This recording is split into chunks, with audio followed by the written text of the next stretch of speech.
Eh ben, tout d'abord, bonsoir à toutes et à toutes.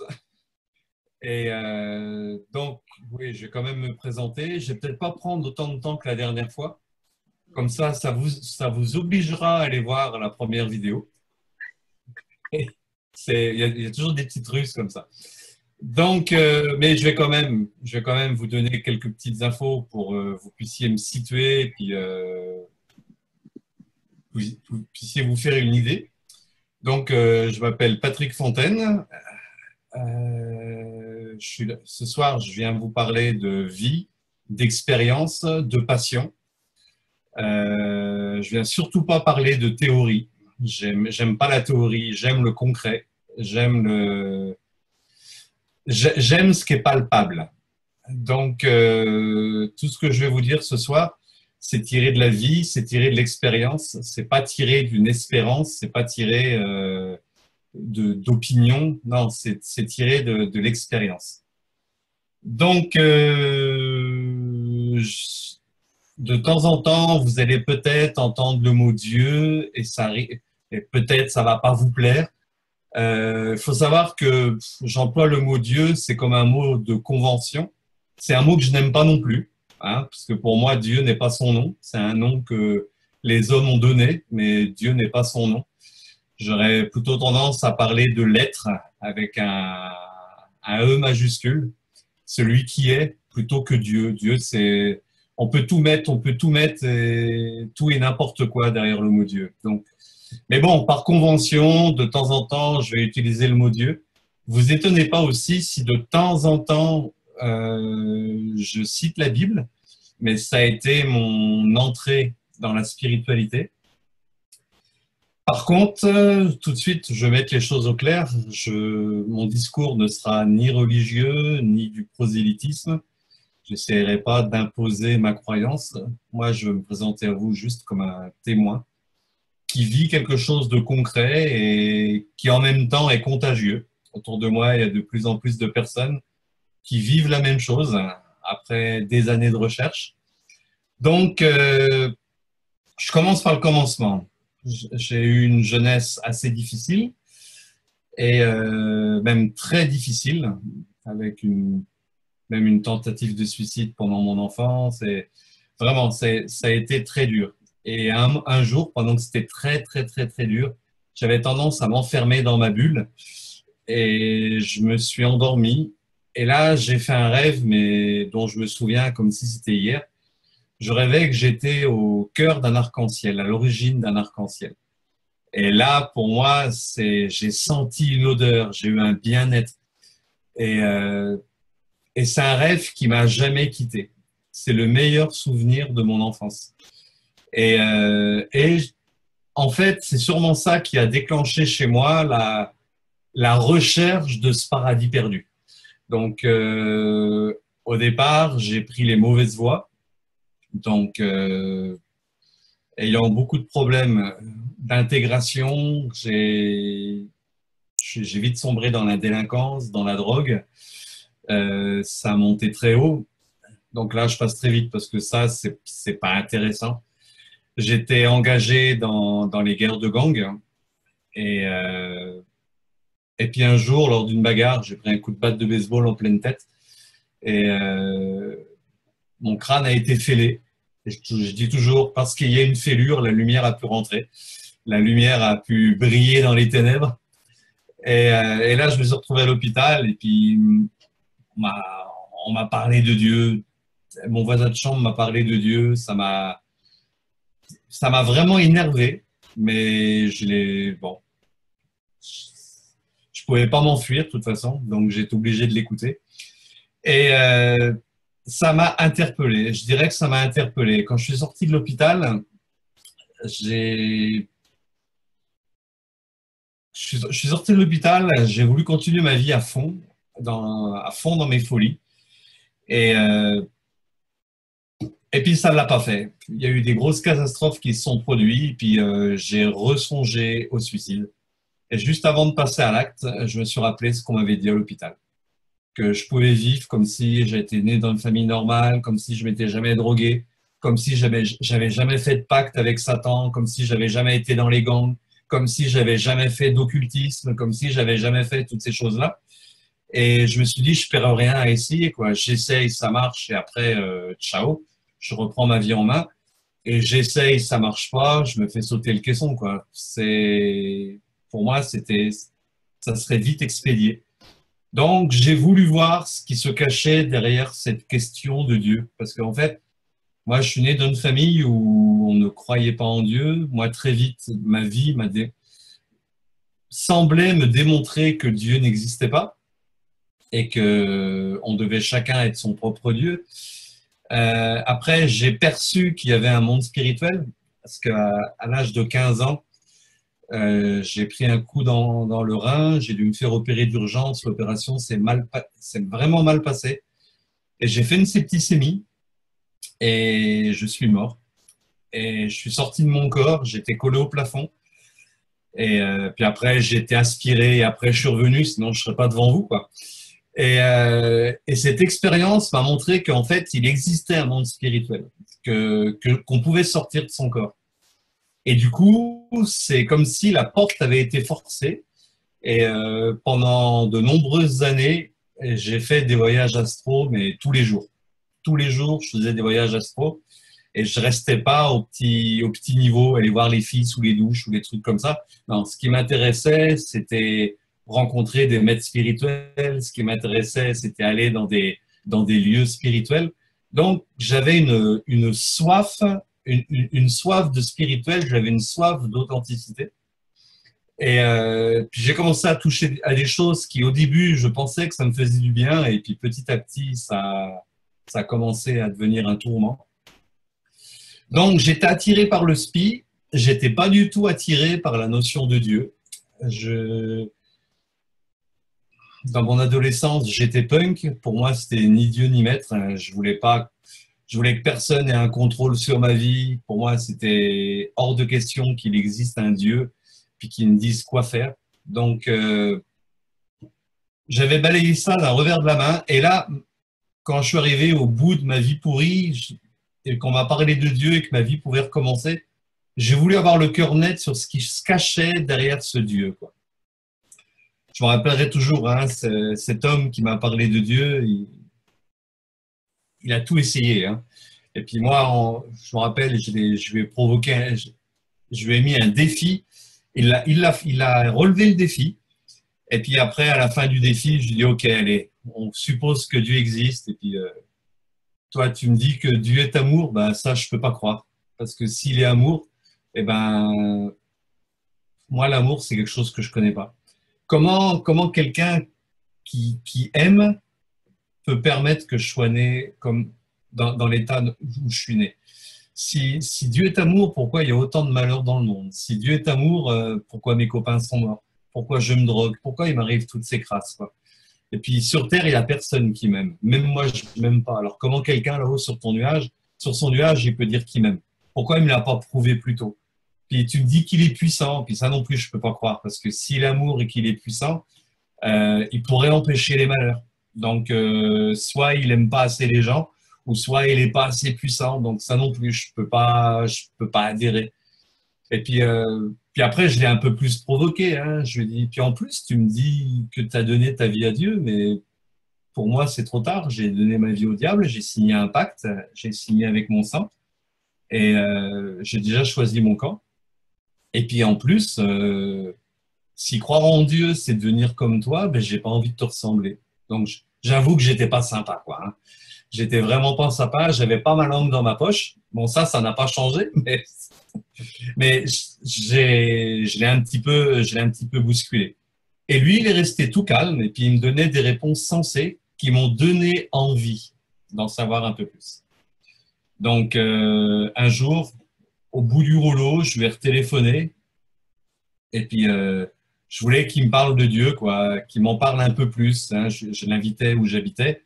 On allait se boire des bières et puis il me parlerait de Jésus là, entre deux mousses, quoi.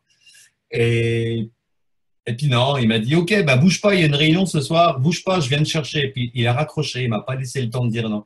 Donc il m'a embarqué dans sa réunion. J'ai vraiment pas aimé. J'ai trouvé les gens arriérés, les chants ringards. J'ai rien compris au message. La seule raison pour laquelle je suis resté, c'est parce qu'il y avait des filles. Sinon, il y avait rien qui m'intéressait. Et au bout du compte, j'ai persévéré pendant plusieurs semaines à aller à ces réunions. Donc, je comprenais rien, je participais pas, j'y allais que pour les filles. Et un soir, il y a un homme qui a donné son témoignage. Et puis, il avait une grosse voix. Donc déjà, j'étais content qu'il y ait un homme qui soit un peu plus viril. Parce que tout le monde était trop poli. Et puis, à l'époque, j'aimais pas trop la politesse. Moi, j'aimais bien le rugueux, le vrai. Et puis là, le gars, il parlait avec une grosse voix, puis il dit, voilà, avant, j'étais violent. Je frappais ma femme avec des chaînes, je la faisais coucher dehors. Là, il a attiré mon attention. Je dis, ah, enfin un homme, quoi. Et puis, il dit, et j'étais alcoolique. Et puis là, j'étais content. Je dis, ouais, chacun sa came, continue, continue. Puis il dit, et je me suis retrouvé en prison. Puis là, c'était, ouh, en prison, mais t'es un boss, quoi. Et puis là, il dit, et en prison, j'ai rencontré Jésus, et maintenant, j'aime Jésus, j'aime ma femme, et je ne bois plus. Et il est retourné à sa place. Et c'est au travers de ce témoignage que je me suis fait percuter, en fait. Moi, ça n'a pas été des grands blablas, ça n'a pas été des grandes théories. Moi, c'est le témoignage d'un homme qui s'est fait percuter, et parce qu'il s'est fait percuter, il a changé de trajectoire. Et ben, ça, c'est le témoignage qui m'a touché.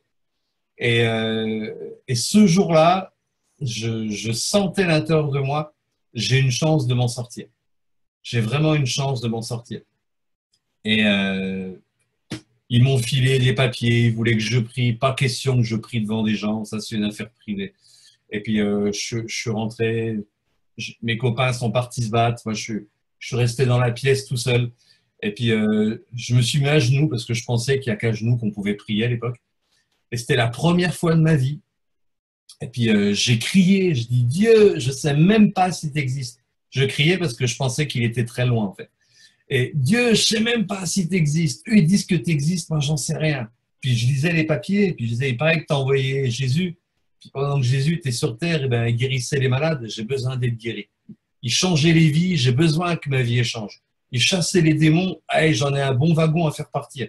Il paraît que si je meurs tout de suite, je vais en enfer. Je ne sais même pas si c'est vrai. Mais en tout cas, si c'est vrai, c'est sûr que j'y vais en première classe, quoi.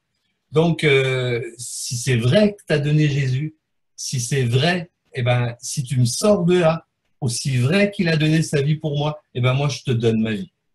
En fait, je parlais comme un dealer, en fait. J'étais en train de faire un deal. Et ça a été le meilleur deal de ma vie. Parce que j'ai échangé ma vie pourrie contre sa vie, quoi. Et, euh, et ma vie a été transformée. Je me rappellerai toujours, j'avais une petite paillasse et je me suis endormi, mais comme si j'étais dans un gros Dunlopilo, quoi. Je me suis endormi, j'ai dormi comme un bébé, je me suis endormi de plaisir. Avant, il fallait que je me bourre de drogue pour faire taire ma conscience, pour réussir à avoir un sommeil artificiel. Et puis quand je dormais, je faisais des cauchemars.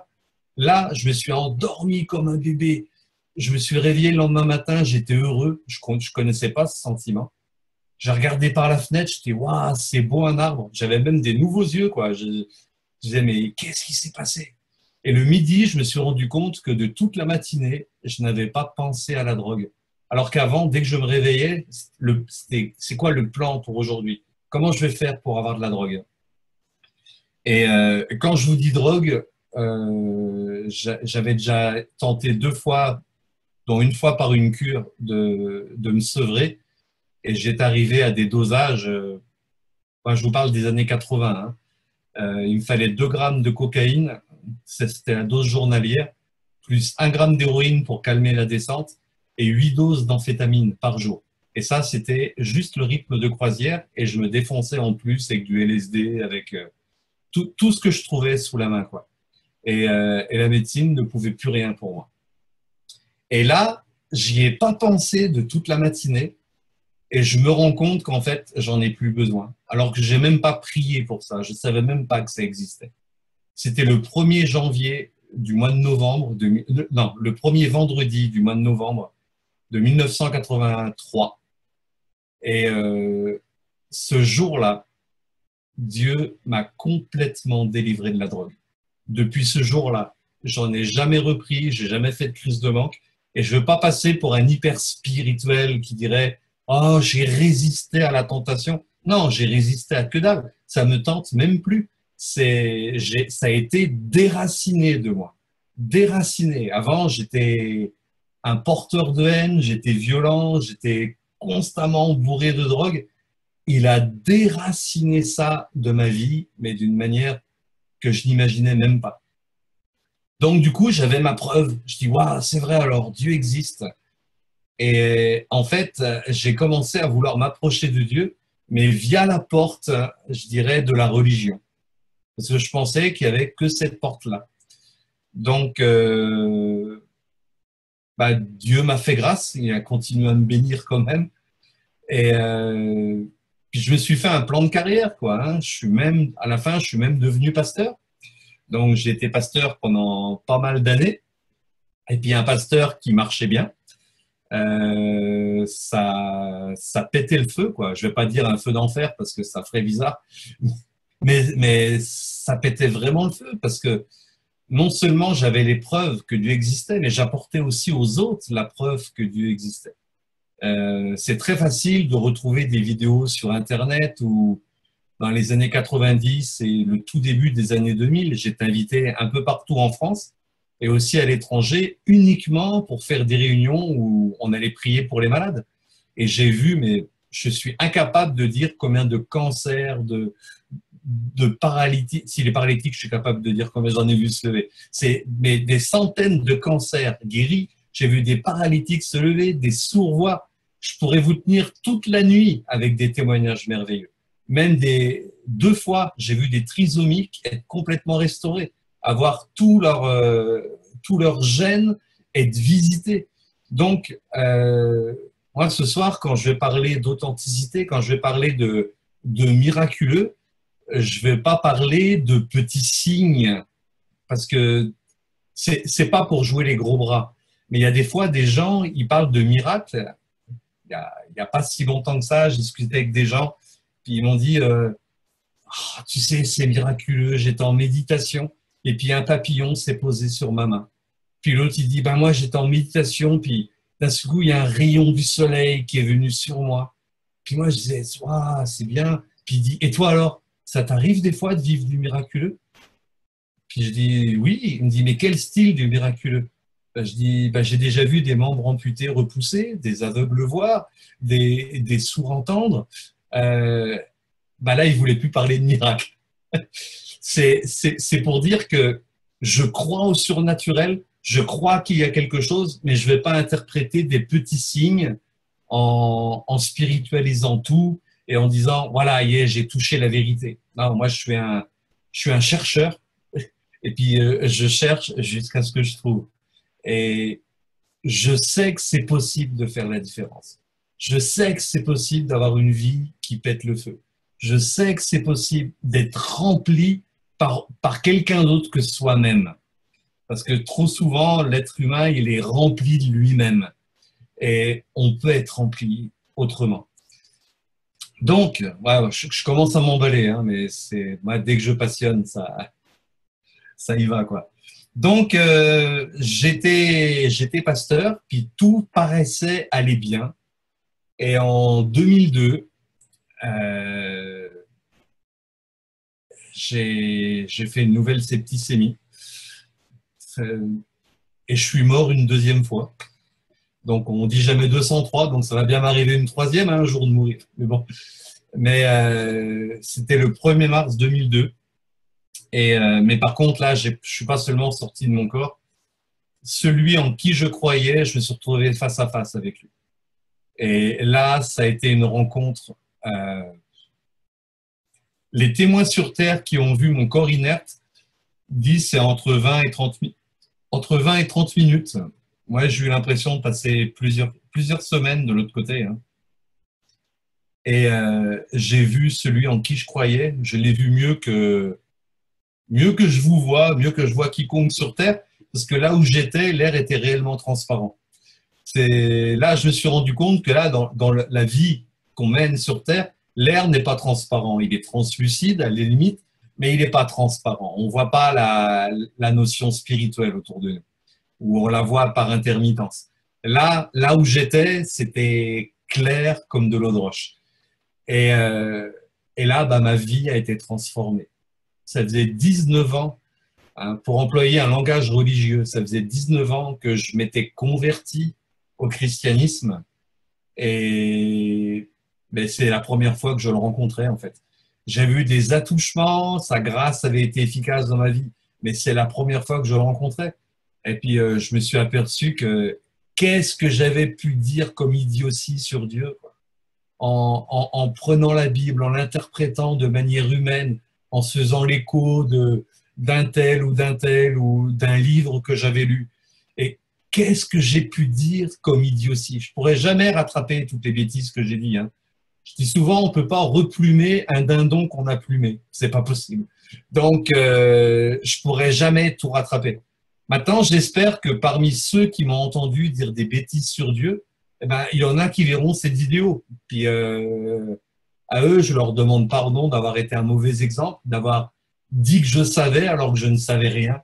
J'avais simplement été touché par Dieu, mais et puis utilisé, mais utilisé par Dieu veut pas dire que Dieu nous approuve. Utilisé par Dieu veut pas dire qu'on le connaît. Dieu peut utiliser n'importe qui. Et donc c'est pour ça, je veux vraiment mettre ce soir, puis les gens qui regardent la vidéo, je veux vraiment vous mettre à l'aise. Mon discours va pas être religieux. Mais maintenant, la religion a fait partie de ma vie. Hein, j'ai eu une enfance malheureuse, ça c'est une partie de ma vie, je peux pas la renier. J'ai eu une adolescence et je suis rentré dans l'âge adulte au travers la drogue, la violence. J'ai été chef de gang, j'ai été punk. Ça fait aussi partie de ma vie. Et puis pendant un bon 20 ans, eh ben, j'ai aussi été dans la religion, dans le christianisme. Et ça fait aussi partie de ma vie. Euh, Maintenant, je suis plus dans une enfance malheureuse, je ne suis plus punk, je ne suis plus drogué et je ne suis plus dans la religion. Mais je peux pas nier le chemin qui a été fait. C'est mon chemin. Je pourrais jamais vous dire que j'ai été danseuse classique. De toute façon, je serais même pas crédible. Mais ça fait partie de mon chemin. Donc, quand je l'ai enfin rencontré, que je l'ai vu de mes yeux, je me suis rendu compte d'une chose, hein, parce que même étant pasteur, même si j'avais été délivré de la drogue et que je voyais des signes, ça arrive quand même, je vous avoue, d'avoir des périodes de doute. On se dit, mais est-ce que je monte un bateau? Est-ce qu'il y a vraiment quelque chose? euh, Parce que quand on est petit, je ne sais pas si vous vous rappelez, j'espère qu'il n'y a pas d'enfants qui regarderont la vidéo, je veux pas cramer un secret, quoi, mais on nous parle du Père Noël quand on est petit. Et puis, moi, je me rappelle, quand j'étais petit, bah, je faisais l'andouille jusqu'en novembre. Et puis, en novembre, je commençais à me calmer. Puis, à partir du 1er décembre, je me rachetais une conduite parce que je voulais être sûr d'avoir un cadeau, quoi. Et puis, un jour, j'ai découvert que le Père Noël n'existait pas. Mais pendant un an, j'ai encore fait semblant d'y croire parce que je pensais que quand j'allais dire à mes parents que j'y croyais plus, que j'aurais plus de cadeau, quoi. Donc, j'ai fait semblant d'y croire. Et, euh, et puis des fois, ben, on peut se poser la question, ces histoires de Dieu, est-ce que c'est pas comme le Père Noël, quoi? On nous dit pas qu'il y a quelqu'un pour qu'on se tienne à carreau et qu'on mène une bonne vie, quoi. Eh ben, moi qui suis mort, puis qui est passé de l'autre côté, eh ben, j'ai cherché, j'ai pas vu le Père Noël. Donc lui, c'est sûr, il n'existe pas. Mais par contre, oui, j'ai vu Jésus. J'ai vu Jésus et il m'a parlé. Et quand il m'a parlé, ça a été une révolution dans ma vie. J'ai jamais senti l'amour comme je l'ai senti là, et j'ai jamais senti, je dirais, la sainteté, mais pas dans le sens moral du terme, dans le sens, j'ai perdu toutes mes illusions sur ma propre nature, en fait. Je me suis rendu compte combien j'étais calculateur, combien c'était facile de mentir, de calculer, d'être intéressé dans ce qu'on faisait. Et là, tout était à découvert, tout était à nu. Et moi, ça a provoqué un très, très, très grand choc. Donc, ce jour-là a signé le commencement de la fin pour moi de ma vie religieuse. ça a encore pris quelques années et puis je me suis retiré. Donc, je crois aujourd'hui, je ne suis plus pasteur, je suis plus dans aucune religion, plus dans aucune dénomination. Euh, j'ai une foi forte, j'ai une communion spirituelle où je vis quelque chose, où j'expérimente réellement quelque chose, mais je ne me présente pas comme détenteur de la vérité. Ça ne m'intéresse pas. Moi, je veux juste être un témoin de ce que je vis. Et je veux juste vous dire, c'est possible, même pour quelqu'un qui n'a pas été longtemps à l'école, pour quelqu'un qui a eu plein de problèmes, pour quelqu'un qui a fait plein de bêtises, c'est possible que notre vie change. C'est possible d'avoir une vie qui s'épanouisse. C'est possible de le sentir là, à l'intérieur. C'est possible, tout est possible en fait. Si je commence à vous dire c'est possible, encore là, je vais vous tenir toute la nuit, quoi. Mais moi, je veux juste être une petite lumière, je veux juste être un petit panneau indicateur pour vous dire, hey, mais il y a quelque chose, ça existe, ça existe. Et il y a 3 ans, je lisais ma Bible. Je ne lis pas que la Bible, hein, je ne suis pas une grenouille de bénitier, mais je lis encore la Bible. Et, et je lisais la Bible et puis j'étais attiré vers Abraham. Abraham, c'est un patriarche qui est reconnu par les 3 religions monothéistes, hein, autant le judaïsme que le christianisme que l'islam. Et ce fameux appel d'Abraham, quitte la maison de ton père et va vers la terre que je te montrerai. Et je lisais le texte et après je regardais dans l'hébreu, puis je disais, tiens, il y a un mot qui n'est pas traduit, c'est bizarre. Et puis je me suis renseigné, j'étais voir d'un peu plus près. Et en fait, littéralement, Dieu n'a pas dit à Abraham, quitte, pars, parce qu'en hébreu, il aurait seulement dit l'air, mais il lui a dit l'air, l'aira. L'air, l'aira, ça veut dire va vers toi-même. Et quand j'ai découvert ça, c'est comme si, mais ce même appel s'adressait à moi. C'est une parole qui est devenue vivante. Et j'ai dit, mais comment on fait pour aller vers soi? Et puis, j'étais bien embêté parce que là, je n'ai pas trouvé de maître, je n'ai pas trouvé de livre, j'ai trouvé personne qui pouvait m'expliquer ça. Donc, j'ai dit, je crois que j'ai qu'une chose à faire, c'est je fais tout ce que je peux. Ça veut dire, je vais rien faire, je vais me taire. Et puis, je vais me mettre en silence devant lui, en étant conscient qu'il est là. Puis, j'étais comme ça, j'étais devant Dieu, puis je disais, tu me dis d'aller vers moi, je ne sais pas comment y aller. Mais en tout cas, je suis d'accord d'y aller. Je suis d'accord de le faire. Je suis d'accord. Mais il va falloir que tu le fasses avec moi, il va falloir que tu m'inspires, parce que je ne sais pas comment on rentre en soi. Je ne sais pas. Je sais comment on sort, mais je ne sais pas comment on rentre. Et là, d'un seul coup, j'ai été environné, j'ai vécu une expérience et pour la première fois de ma vie, j'ai pu vivre ce que la Bible appelle un l'air l'aira, un va vers toi. Et puis là, j'ai rencontré Dieu, mais pas parce que j'étais mort, mais parce que j'étais réellement vivant. Et en fait, Dieu se rend compte là où il est. Et où il est en nous. Il est en nous, il est en chacun de nous. Et la plupart du temps, il essaye de faire monter des pensées pour qu'on le recherche. Et puis souvent, on le cherche à l'extérieur. Et c'est ça un peu, là j'en viens à, parce que peut-être le titre de cette conférence, il pouvait paraître un peu bizarre, hein, passer du dehors au dedans. Mais en fait, c'est vraiment ce que je veux partager, passer du dehors au dedans. Moi, cette année, je vais avoir 55 ans. Ça fait que 3 ans que je cherche Dieu au-dedans. Et depuis l'âge de 20 ans, je l'ai toujours cherché au-dehors. Ça, c'est à l'âge où je me suis converti au christianisme. Et avant mes 20 ans, toute la spiritualité que j'ai eue, tous les ésotérismes que j'ai pu avoir, j'ai aussi cherché à l'extérieur. J'allais voir des maîtres, je cherchais des bonnes lectures, je cherchais des expériences, je voulais toucher. L'expérience des autres ne me suffisait pas. Donc, moi, ce soir, je voudrais vous partager, c'est le passer du dehors au dedans. Parce que quelque part, l'être humain, quand il naît, il apprend à vivre à partir de ses cinq sens. Et puis, il apprend à vivre d'une façon qui est, je dirais, que naturelle. Hein. On a chacun une mémoire, on a nos sens et on a une intelligence.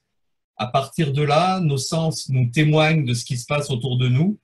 Notre mémoire se rappelle de nos expériences et notre capacité cognitive est capable de nous faire prendre des choix et des décisions. Et on va essayer de vivre ou plutôt survivre.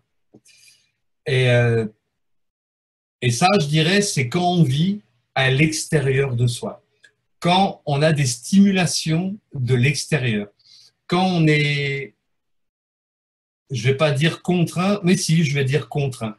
Contraint par les circonstances, contraint par les événements extérieurs. Et en fait, depuis 3 ans, j'ai découvert qu'on pouvait être animé de l'intérieur, stimulé de l'intérieur, rencontrer Dieu à l'intérieur de soi. Je répète encore une fois, hein, quand je dis Dieu, c'est un nom de convention. Moi, personnellement, je sais que Dieu n'est pas son nom. Hein. Il est plutôt le grand je suis ou l'être suprême, on l'appelle comme on veut. Ce qui compte, c'est pas de connaître son nom, ce qui compte. Ce qui compte, c'est de le connaître lui. Et puis une fois qu'on va le connaître lui, je me fais aucun souci il est assez grand pour se présenter. Mais ce qui compte, c'est de pas avoir toute une théorie sur Dieu, comme j'ai pu avoir pendant des décennies, mais de le connaître, de pouvoir le toucher. Et Dieu habite dans l'homme. Et je voudrais partager avec vous une expérience. C'est un homme qui s'appelait Augustin d'Hippone. Il était né en Afrique du Nord et il s'est converti au christianisme et il n'était pas satisfait. Et il a écrit un livre qui s'appelle Les Confessions. Souvent, on trouve le livre sous le nom Les Confessions de Saint Augustin. Et dans ce livre, donc, il y a un passage, c'est le livre 10. Pour moi, c'est un joyau de littérature. Il explique en quelques phrases une expérience spirituelle, mais qui est universelle. Hein, sans dire de où ça venait, j'ai pu le lire à des gens qui étaient adeptes du New Age, qui étaient soufis, qui étaient bouddhistes, peu importe l'arrière-plan. Le texte, il a une portée universelle parce qu'il parle de la soif que l'on a tous. Et il ne met pas une étiquette spirituelle. Moi, c'est ce que j'aime. Il n'y a pas de prosélytisme dans ce texte. Ça parle d'une expérience de vie. Donc, avant de partager le livre 10, je veux déjà vous dire par quoi le livre commence. Le livre 1, la première phrase, c'est écrit « Tu nous as créés pour toi et notre cœur est sans repos ou sans quiétude jusqu'à ce qu'il repose en toi. » Et ça, pour moi, déjà, il annonce la couleur. Hein? Il y a l'idée d'un créateur. Il y a des gens, ils sont allergiques à cette idée-là. Hein? Il n'y a pas longtemps, j'étais à une grande conférence et puis je me sentais un peu isolé. Les gens me faisaient comprendre, un ancien pasteur, il va nous parler de Jésus, il va nous parler de la Bible, ça va être du prêchi-prêcha, et puis il va nous ennuyer, et puis voilà, là, il nous parle du Créateur. Puis aussitôt, j'étais interrompu, et les gens disaient, je ne peux pas croire qu'il y a un Créateur. Au commencement, il n'y a pas de Créateur. Je dis, ok, qu'est-ce qu'il y a au commencement? Au commencement, il y a une loi. Je dis, ok, je suis d'accord avec ça, il y a une loi. Puis s'il y a une loi, ça veut dire qu'il y a un législateur qui l'a posée. Donc, on est d'accord. Puis il y a quelqu'un qui dit, non, je ne suis pas d'accord. Tout est énergie. Je dis, ok, je suis d'accord avec ça aussi. Tout est énergie. Ça vient de quoi le mot énergie? La personne en face de moi, elle dit, ah, on ne me l'a jamais posé cette question. Je dis, ça vient du grec energia. Energia, c'est ce que provoque le ergo. Ça veut dire le fait de faire quelque chose. Il n'y a pas d'énergie sans quelqu'un qui la provoque. Donc, on est d'accord, il y a une énergie au commencement. Donc, moi, en tout cas, dans ce petit passage, ce que je vous dis, tu nous as créés pour toi et notre cœur est sans repos ou sans quiétude jusqu'à ce qu'il repose en toi. C'est le sentiment qui habite chacun en fait, notre cœur est sans repos tant qu'on ne l'a pas trouvé. Des fois, on pense l'avoir trouvé, ça nous comble une semaine, 2 semaines, un mois, 2 mois, un an, 2 ans. Mais si on ne l'a pas trouvé, le vide revient. Hein, il y a un philosophe français qui s'appelait Blaise Pascal qui a à peu près dit, parce que je condense tout un paragraphe, mais qu'il y a dans le cœur de l'homme un vide en forme de Dieu. Et en fait, c'est ce qui nous pousse chacun à faire une recherche spirituelle. Et notre problème, c'est que souvent la recherche, on la fait à l'extérieur. Donc, plus loin, Augustin, dans son livre, dans le livre 3, il dit « Tu étais au-dedans de moi et tu étais plus intime que l'intime de moi-même et plus élevé que les cimes de moi-même. » Au livre 6, il dit « Je marchais dans une voie ténébreuse et glissante, je te cherchais en dehors de moi et je ne trouvais pas le Dieu de mon cœur. J'étais sans confiance et je désespérais de découvrir la vérité. » Mais là, ça parle de moi carrément. Puis je suis sûr, ça parle de plusieurs d'entre vous. Et celui que l'on cherche est au-dedans. Mais tant qu'on le cherche au-dehors, on désespère de le trouver. On désespère de le trouver. Et Augustin a cherché pendant des années. Il ne trouvait pas. Et d'un seul coup, livre 7, il dit « Averti par des livres de revenir à moi-même, j'entrais dans l'intimité de mon être sous ta conduite. Je l'ai pu parce que tu t'es fait mon soutien. J'entrais et je vis avec l'œil de mon âme. » Il a fait cette fameuse expérience. Il est rentré en lui-même et là, il l'a enfin rencontré. Et moi, ce que je voudrais dire, c'est que Augustin, lui, il a été averti par des livres. Moi, pour ma part, j'ai été averti en lisant juste un mot de la Bible, l'appel d'Abraham. L'era, va vers toi. Ça a été mon élément déclencheur. Mais dans la Bible, c'est écrit « Nul ne vient à moi que si le Père ne l'attire ». En fait, il y a comme une attraction qui se fait en chacun de nous. Et ça peut être un livre, ça peut être cette vidéo qui est comme un petit buisson ardent qui brûle sur la montagne et qui va faire que tu te détournes, pas pour adhérer à une religion, pas pour adhérer à un mouvement, mais pour rencontrer celui qui est en toi. Donc, maintenant, j'en arrive au livre que je voulais vous lire, le livre 10. Je vous le lis d'une traite et après, on prend phrase par phrase et puis on se le fait version gourmet. Donc, bien tard, je t'ai aimé, ô beauté si ancienne et si nouvelle, bien tard, je t'ai aimé. Et voici que tu étais au-dedans de moi et moi au dehors de moi-même. Et c'est là que je te cherchais. Tu étais avec moi et je n'étais pas avec toi. Tu as appelé, tu as crié et tu as brisé ma surdité. Tu as brillé, tu as resplendi et tu as dissipé ma cécité. Tu as répandu ton parfum, je l'ai respiré et haletant, j'aspire à toi. Je t'ai goûté et j'ai faim et j'ai soif. Tu m'as touché et je me suis enflammé pour ta paix. Quand je me serai attaché à toi de tout moi-même, nulle part il n'y aura pour moi douleur et labeur. Et vivante sera ma vie toute pleine de toi. Mais maintenant, puisque tu allèges celui que tu remplis, n'étant pas rempli de toi, je suis un poids pour moi. Le texte, il est merveilleux. C'est en quelques lignes, je vois pas comment on pourrait être contre un texte comme ça. Donc, je voudrais sortir des petites pépites, qu'on les déguste ensemble. Ah ouais. Ce soir, c'est une vidéo comme si c'était une émission de cuisine, là. Une émission de dégustation. On va déguster des choses. Donc, il dit « Bien tard, je t'ai aimé ». À l'origine, il l'a écrit en latin. Il dit le mot « cero ». Cero, ça a le sens de tard, mais ça a aussi le sens de trop tard. Et c'est vrai que le jour où on rentre dans son intériorité, le jour où on pratique l'intériorité, le jour où on touche enfin, eh ben, pour nous, c'est toujours tard. On aurait voulu que ça soit plus tôt, quoi. Donc, il dit « Bien tard, je t'ai aimé ». Mais en y réfléchissant, pourquoi des fois ça dure si longtemps?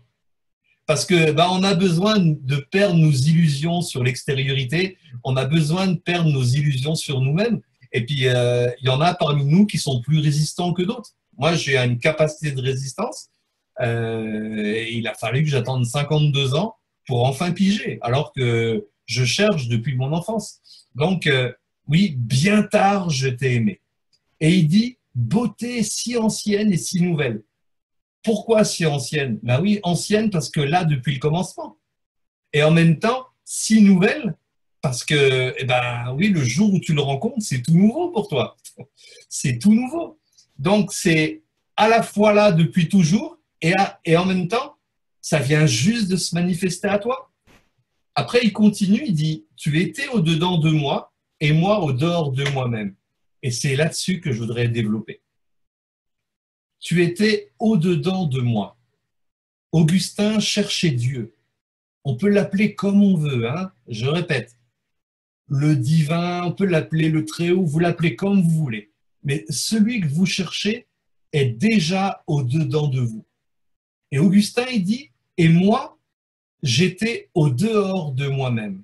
C'est fort quand même. Toi, tu étais au-dedans de moi, celui et moi je peux en témoigner aussi, je ne m'appelle pas Augustin, je suis Patrick, mais je pourrais dire la même chose. Tu étais au-dedans de moi et moi je te cherchais au dehors, quoi. Et moi, j'étais même pas au-dedans de moi, j'étais au-dehors de moi-même. Et moi, ce que je découvre, c'est que Dieu, on pourrait l'appeler celui qui est toujours déjà là. Il est toujours déjà là. En fait, c'est pas nous qui le cherchons, c'est lui qui nous cherche. C'est pas nous qui l'attendons, c'est lui qui nous attend. C'est pas nous qui voulons voir sa face, c'est lui qui veut voir la nôtre. C'est pas nous qui désirons sa présence, c'est lui qui désire notre présence.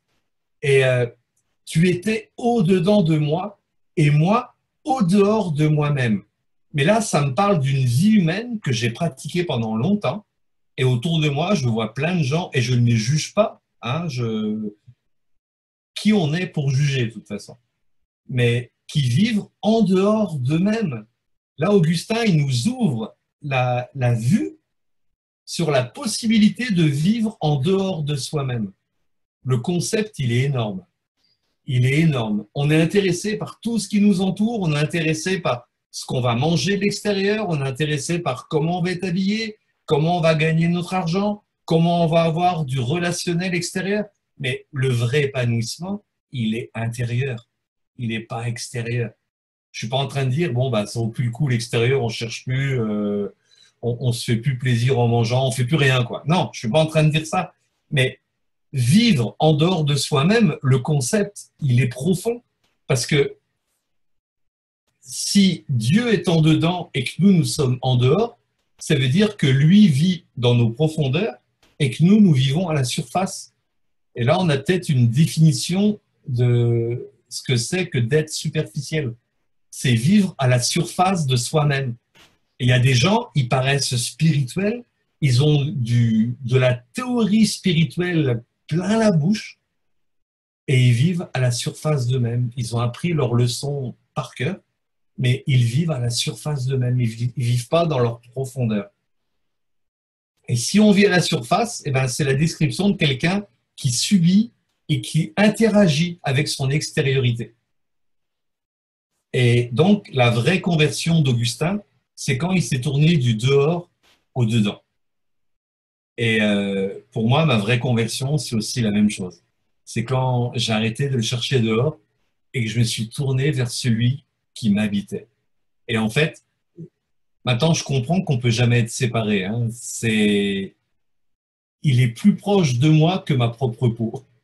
C'est Augustin, il continue, il dit, tu étais avec moi et je n'étais pas avec toi. En fait, la sensation, l'expérience d'être en communion avec le divin ne dépend pas de Dieu, parce qu'il a déjà fait sa part. Il est déjà là. Lui, il est déjà avec nous. Souvent, c'est nous qui ne sommes pas avec lui. C'est nous, c'est nous.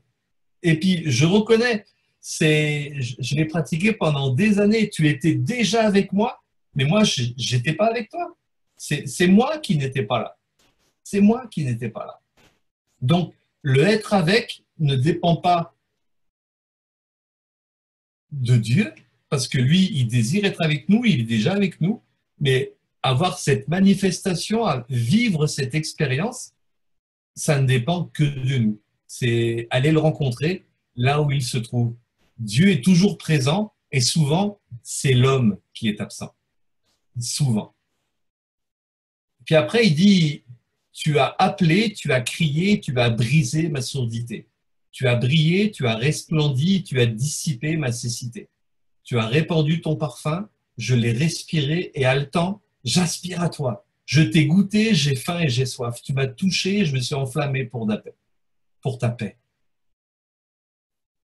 Là, ce qui est fort, c'est qu'il parle de sens intérieurs qui sortent de leur torpeur. Il reconnaît qu'il était aveugle au niveau spirituel, qu'il était sourd, et puis que tout ça, ça a été réveillé. Il a goûté quelque chose. Tous ses sens intérieurs ont été excités. Et c'est tellement bon de goûter. Pour moi, Dieu, ça ne se démontre pas, ça se goûte. J'aime bien la phrase, je la répète souvent, je dis, je ne crois pas en Dieu, je le vis. Je préfère dire ça. C'est pas une question d'opinion, c'est pas une question d'option, c'est pas une question, j'ai réfléchi, puis il me semble que... Non, pour moi, Dieu est aussi évident que l'oxygène que je respire. L'oxygène, je ne le vois pas, mais quand j'en prends, je le sens. Eh ben, c'est la même chose. C'est exactement la même chose. Et passer du dehors au dedans, c'est aller à la rencontre de celui qui nous habite. Dans la Bible, il y a un homme qui s'appelait Jacob.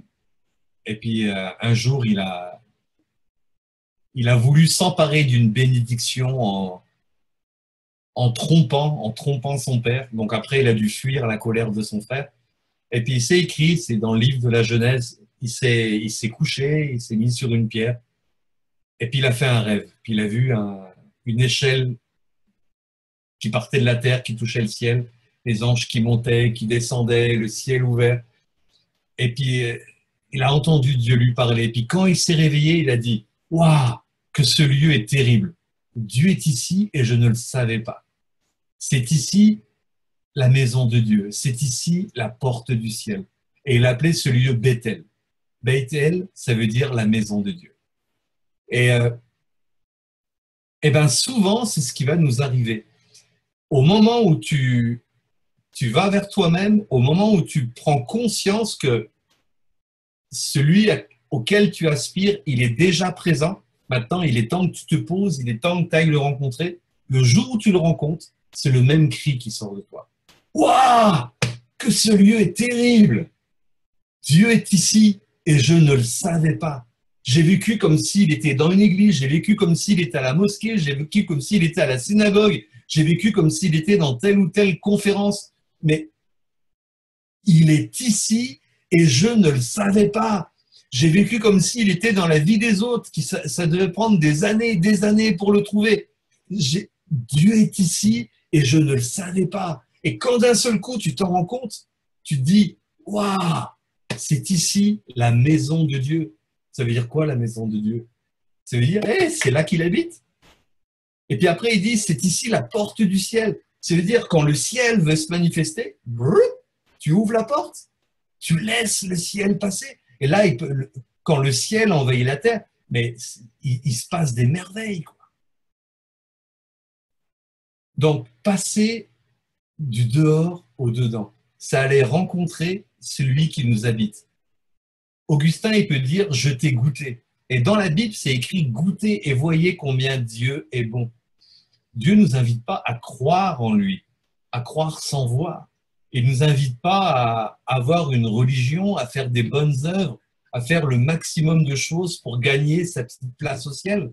C'est pas ça le message. Il n'est pas là le message. Dieu veut se faire goûter. Parce que quand tu le goûtes, tu ne peux plus douter. Si tu as juste une croyance qui est basée sur des arguments, si quelqu'un est plus balèze que toi en argumentation, il va te faire douter. Puis après, il va te renverser et tu seras dans la confusion. Par contre, ce que tu goûtes, ce que tu manges, ce que tu vis, Il n'y a personne qui peut te l'ôter. Personne, ça fait partie de toi, quoi. Augustin, il continue, il dit, quand j'aurai adhéré à toi de tout moi-même, c'est intéressant parce qu'il reconnaît il est pas en complète adhésion, qu'il a encore un bout de chemin à faire. Il dit, quand j'aurai adhéré à toi de tout moi-même. Là, ça nous dit quelque chose sur l'être humain. L'être humain, en fait, on est comme des comprimés, notre être intérieur est sécable. Toutes les expériences que l'on vit peuvent casser un bout de notre être intérieur. Et des fois, on aurait besoin de tout rattraper pour qu'on redevienne des êtres unifiés. Mais des fois, on a une partie de nous-mêmes qui est coincée dans notre passé, une autre partie de nous-mêmes qui est coincée dans une attente du futur, une autre partie de nous-mêmes qui est traumatisée, une autre partie de nous-mêmes qui est frustrée. Tout le message que je pense entendre de la Bible, c'est de redevenir un, de ramasser chacun des morceaux de nous-mêmes et de pouvoir adhérer à Dieu de tout nous-mêmes. Pas juste d'une petite case qu'on a dans la tête qui serait destinée à la religion, puis le reste du temps, ben, on vit comme on veut. Non, quand j'aurai adhéré à toi de tout moi-même, c'est écrit, nulle part il n'y aura pour moi douleur et labeur. Ça ne veut pas dire qu'il n'y aura plus de travail, ça ne veut pas dire qu'il n'y aura plus de souffrance. Mais ces choses-là ont perdu leur capacité de nuisance. Ça sera fini. Et il dit, et vivante sera ma vie toute pleine de toi. Hey, vivante sera ma vie, ça veut dire qu'on peut vivre tout en étant mort, en fait. Quand est-ce que notre vie est vivante? C'est quand elle est toute pleine de lui, pas avant. Pas avant. Donc moi, ce soir, c'est vraiment ce que je partageais, passer du dehors au dedans. Et puis il finit en disant, puisque tu allèges celui que tu remplis, ça c'est complètement fou, hein, c'est un paradoxe énorme, puisque tu allèges celui que tu remplis, n'étant pas rempli de toi, je suis un poids pour moi. Et en fait, c'est qui le plus grand poids dans nos vies? Ce ne sont pas les autres, ce ne sont pas les circonstances. Le plus grand poids, c'est souvent nous-mêmes. Et quand est-ce que notre vie, elle devient, entre guillemets, light, légère? Quand est-ce qu'il n'y a plus de fardeau pesant? Eh ben, c'est quand notre vie est remplie de lui, mais pas avant. Donc moi, ce soir, je veux vraiment me présenter à vous comme un panneau indicateur, un panneau de signalisation, et puis vous dire, hey, vous êtes habité. Il y a en vous quelqu'un de plus grand que vous. C'est de toute façon, des fois, il y a des gens qui me disent, moi, je ne crois pas en Dieu. Et moi, je leur dis, mais est-ce que vous croyez en l'homme ou moi? Parce que moi, je crois en Dieu parce que je crois dans l'homme. Et puis là, les gens, ça les rend perplexes. Mais pour moi, c'est tellement évident. Un homme, comment je pourrais dire? L'homme qui arrive à sa pleine maturité, quand je dis l'homme, hein, je prends aussi l'homme mâle et l'homme femelle, hein, c'est l'être humain en fait. L'homme selon Dieu, eh ben, il a l'image de Jésus. Ça veut dire il est connecté à Dieu, il fait du bien autour de lui. Et puis, on ne trouve rien à lui reprocher. Il fait du bien autour de lui. Maintenant, je ne suis pas en train de dire adhérer au christianisme. Non. Mais je vous dis juste, soyez habités. Et puis, vous vivrez des vies qui sont similaires à celles de Jésus. Ça, c'est une chose qui est évidente. Pour moi, un Dieu qui serait extérieur à l'homme n'est pas Dieu. C'est pas possible. Si Dieu n'est pas à l'intérieur, je n'y crois même plus. Mais c'est pas possible parce que c'est lui qui tient ma vie en place. Mais un Dieu qui est extérieur, une croyance en un Dieu extérieur, quelque part, est une fausse croyance. Si on pense que... Nous, on est un petit peu piégés en français. Parce que on a le mot ciel, et le mot ciel, ça parle autant, on l'utilise pour l'espérance de ceux qui croient, de ce qui se passera après la mort, et aussi le ciel, c'est là où il y a les nuages et où le soleil brille. Donc, dès qu'on dit le mot ciel, on a tendance à lever les yeux. Le ciel, c'est ce qui est au-dessus de nous. Mais si on était anglais, déjà, on aurait deux mots différents. Pour le ciel qu'au-dessus de nous, ça serait sky. Et pour les cieux qui nous attendent, ça serait heaven. Mais nous, en français, on est un petit peu piégé avec le mot ciel. Et le mot ciel, bibliquement, ça représente le monde spirituel. C'est pas juste l'endroit où il y a les nuages, les petits oiseaux. Non, c'est le monde spirituel. C'est le monde invisible qui nous entoure, et c'est aussi le monde spirituel qui est en nous. On a une connexion avec le monde spirituel. Pour moi, le ciel, c'est là où Dieu est. Puis comme Dieu est en moi, eh ben, le ciel est en moi. Et puis si je veux apporter du baume aux autres, eh ben, je vais être une porte du ciel, où le ciel peut passer au travers de moi. Et puis quand je vais prier pour les malades, eh ben, le Dieu que je connais, il va les guérir parce qu'il les aime. Il va les toucher parce qu'il les aime. Moi, mon rôle, c'est juste d'être une porte. Mon rôle, c'est juste d'être un canal. C'est pas autre chose. Donc voilà, moi ce soir, c'est un peu le thème que j'avais sur le cœur. Euh, on peut être rempli de concepts d'extériorité, sentir les vibrations, croire dans un Dieu extérieur, avoir plein de théories. Et puis moi je dis, mais et si on reprenait tout à zéro? C'est pas comme au Monopoly là qu'on passe par la case départ sans toucher les 20 000 là, mais si on allait à la racine des choses, et s'il existait en nous, et si on allait à sa rencontre, et si on laissait nous expliquer les choses, si on le laissait nous transformer de l'intérieur, plutôt d'essayer de faire des efforts, un travail de forcené pour essayer de paraître, pour essayer de se transformer. Si on se laissait transformer par lui, si on laissait cette métamorphose se faire. Dans la Bible, c'est écrit qu'en toi, il y a Christ, et en Christ sont cachés tous les trésors de sagesse et de connaissance. Je ne sais pas si tu comprends ce que ça veut dire.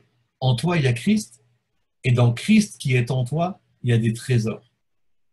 Si je te disais, on a trouvé une carte au trésor, il y a un trésor dans ton jardin, et la carte, elle est vraie, mais si tu es une personne normale, tu irais creuser. Hein.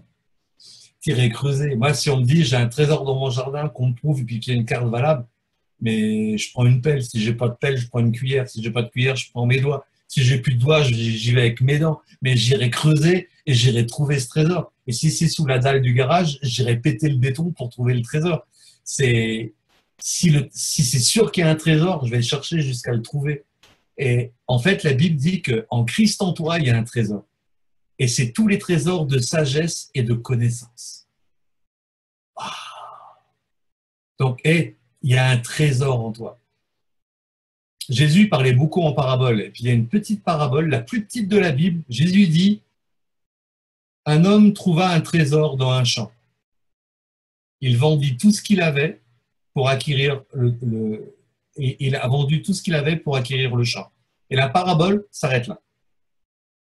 Et puis, des fois, on passe vite. Mais est-ce que vous remarquez qu'il y a plusieurs personnes dans cette parabole? Il y a une personne qui a caché un trésor dans un champ. Après, il y a une personne qui a un champ qui contient un trésor, mais qui ne sait pas qu'il y a un trésor. Et il y a un petit malin qui sait qu'il y a un trésor, mais il ne peut pas avoir accès au trésor tant que le champ n'est pas à lui. Donc, il vend tout ce qu'il a pour l'acheter. Donc, il y a 3 personnes. Et en fait, dans nos vies, il y a 3 personnes. Il y a un Dieu qui a caché un trésor en nous. Après, nous, des fois, on a le premier rôle. On joue le rôle de la personne qui a le trésor en elle, mais qui ne le sait pas. Et on peut jouer le rôle de la personne qui découvre le trésor et d'un seul coup, tout le reste n'a pas d'importance. Elle est prête à vendre tout ce qu'elle a, c'est pas de manière littérale, mais pour pouvoir jouir du trésor. Ça veut dire, ça devient sa priorité. Moi, c'est la fièvre que j'ai en fait. Il n'y a rien de plus important pour moi que de vivre à partir de celui qui m'habite. Donc, il y a un trésor dans ta vie. Il y a une vie dans ta vie. Il y a quelqu'un de bien plus balèze que toi qui habite en toi. Si seulement tu pouvais le laisser paraître. C'est, je vais employer des mots savants, comme ça je vais paraître intelligent. Pour moi, toutes les personnes sont christophores. Qu'est-ce que ça veut dire christophore? Ça veut dire porteuses de Christ. Mais par contre, elles ne sont pas toutes diaphanes. Diaphane, ça veut dire quoi? Elles ne laissent pas passer sa lumière. Elles ne sont pas connectées à celui qui les habite. Et en fait, moi, mon message aujourd'hui, c'est il est temps de se convertir, pas une religion, se convertir, c'est se tourner vers, pas se tourner vers un Dieu extérieur, mais vers le Dieu qui nous habite. Il est temps qu'on adopte, qu'on le laisse modeler notre pensée, qu'on le laisse modeler nos mentalités.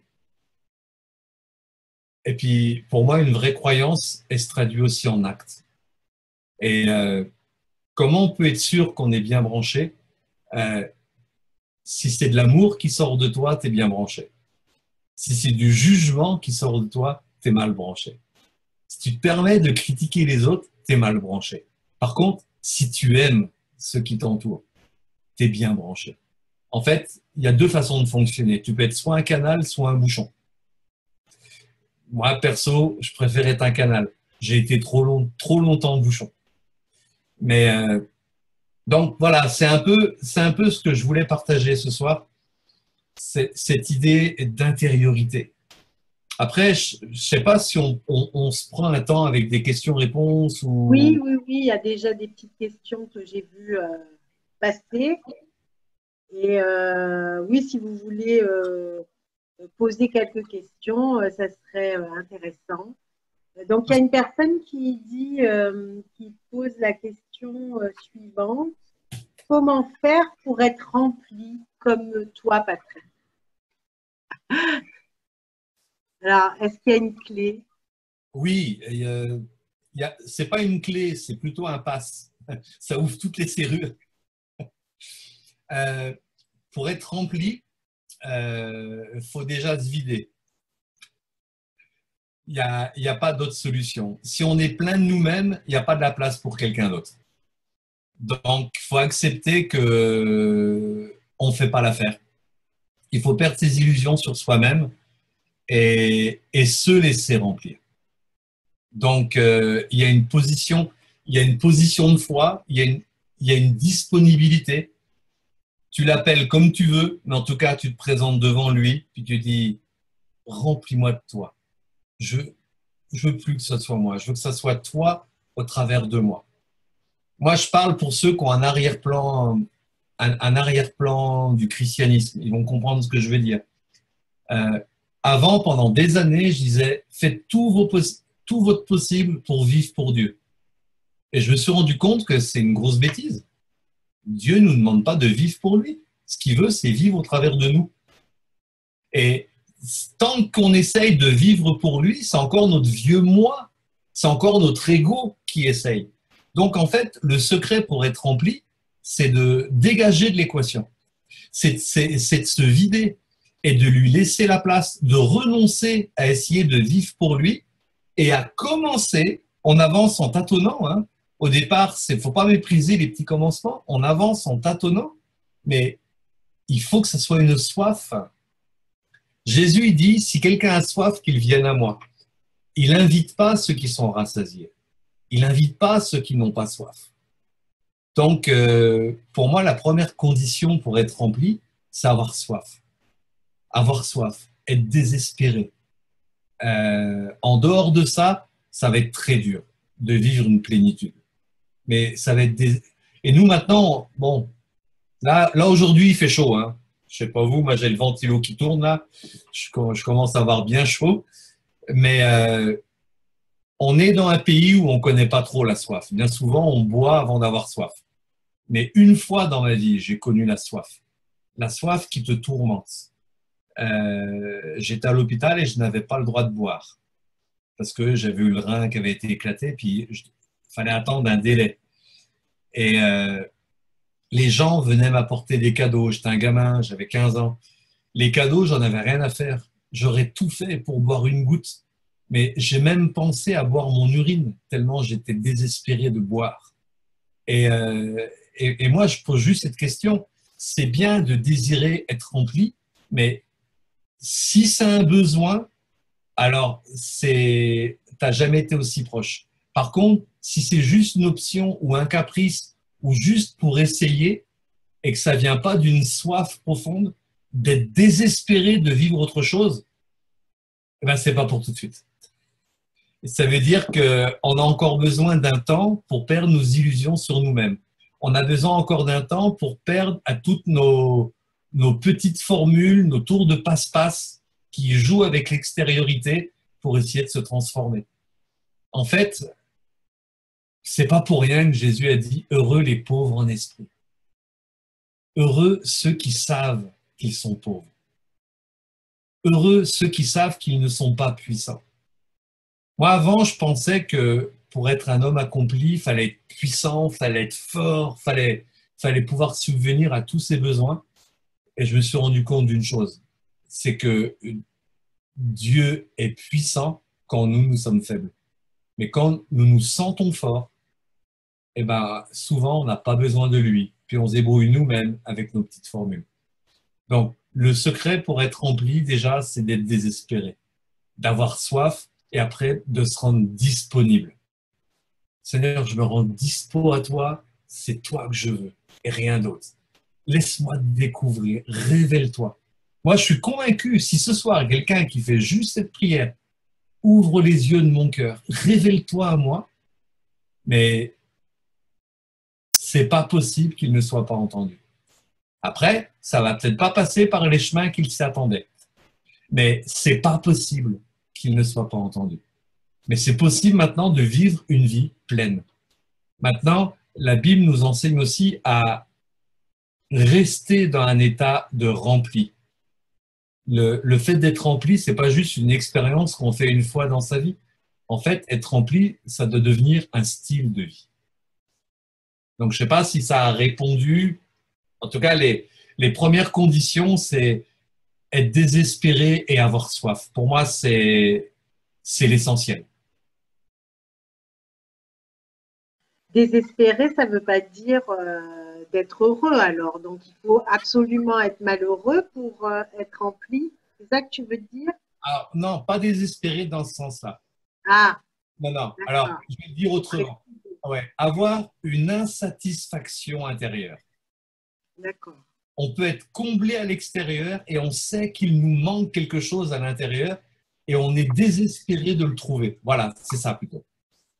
Okay. Ah, c'est parce que le bonheur extérieur ne fait pas tout. C'est déjà très bien, hein. Mais le bonheur extérieur ne fait pas tout. Moi, je parle du sentiment de sentir qu'il nous manque quelque chose et d'en avoir soif. Ça, c'est la piste pour être rempli. Tant que ça, on n'a pas ce déclic, on va passer à côté. On va passer à côté. Mais souvent, on prend souvent des coupes soif. Hein. On essaye de se persuader qu'on n'a pas soif, on essaye de satisfaire d'autres choses. Et puis, on change régulièrement parce qu'on voit que ça n'apaise pas notre soif, quoi. Mais ressentir la soif, pour moi, c'est déjà le signe qu'il nous attire à lui. D'accord. Alors, il y a une autre question là qui arrive, que je vais te lire. J'ai cette soif, plus je me nettoie et plus mes blocages sont grands, dit MC. D'accord.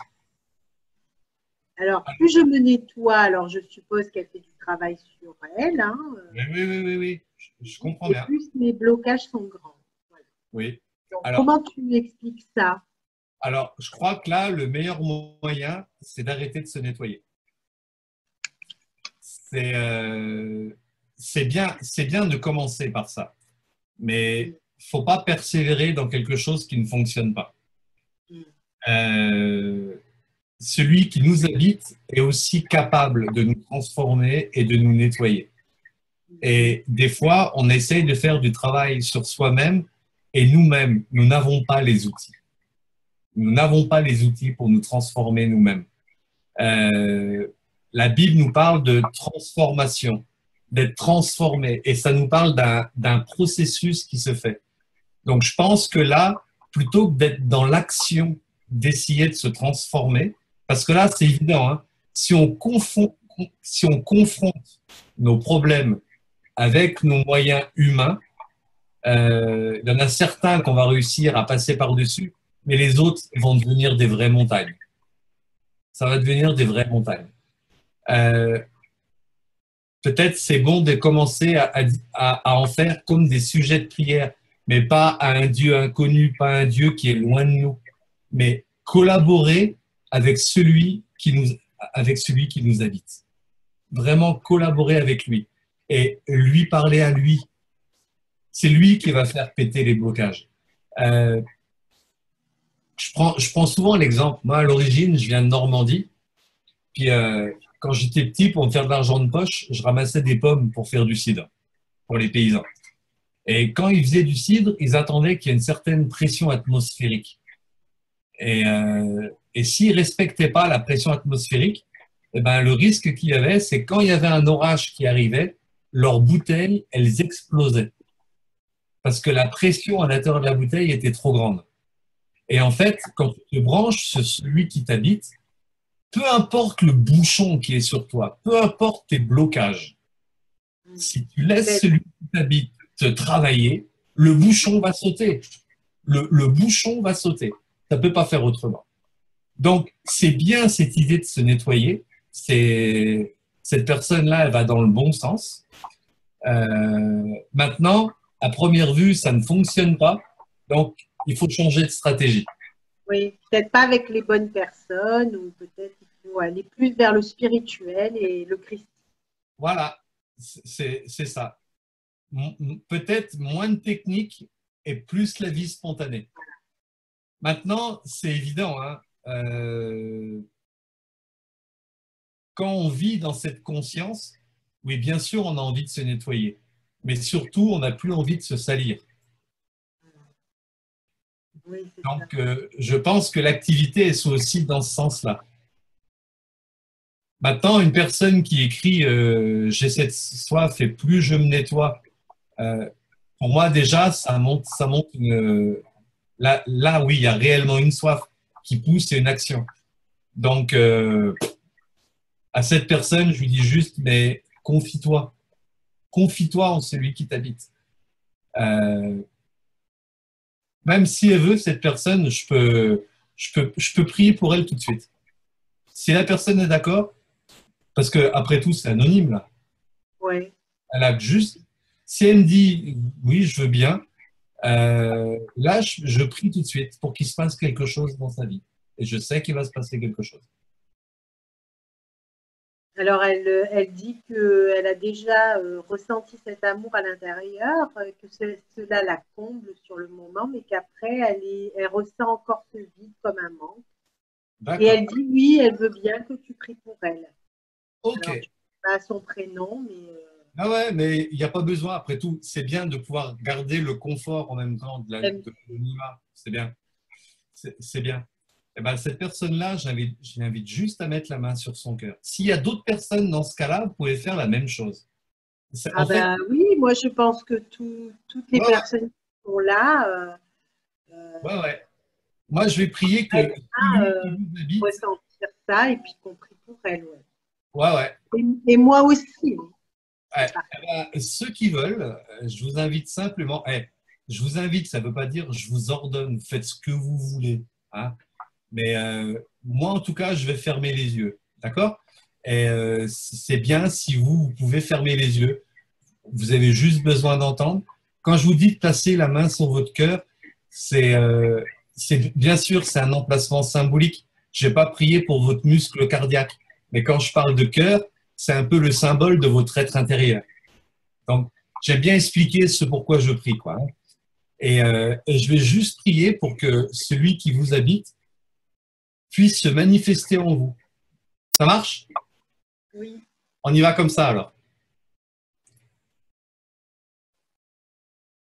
Seigneur, je te prie pour chacun et chacune. Et je te demande que ton esprit en eux soit un esprit de sagesse et de révélation.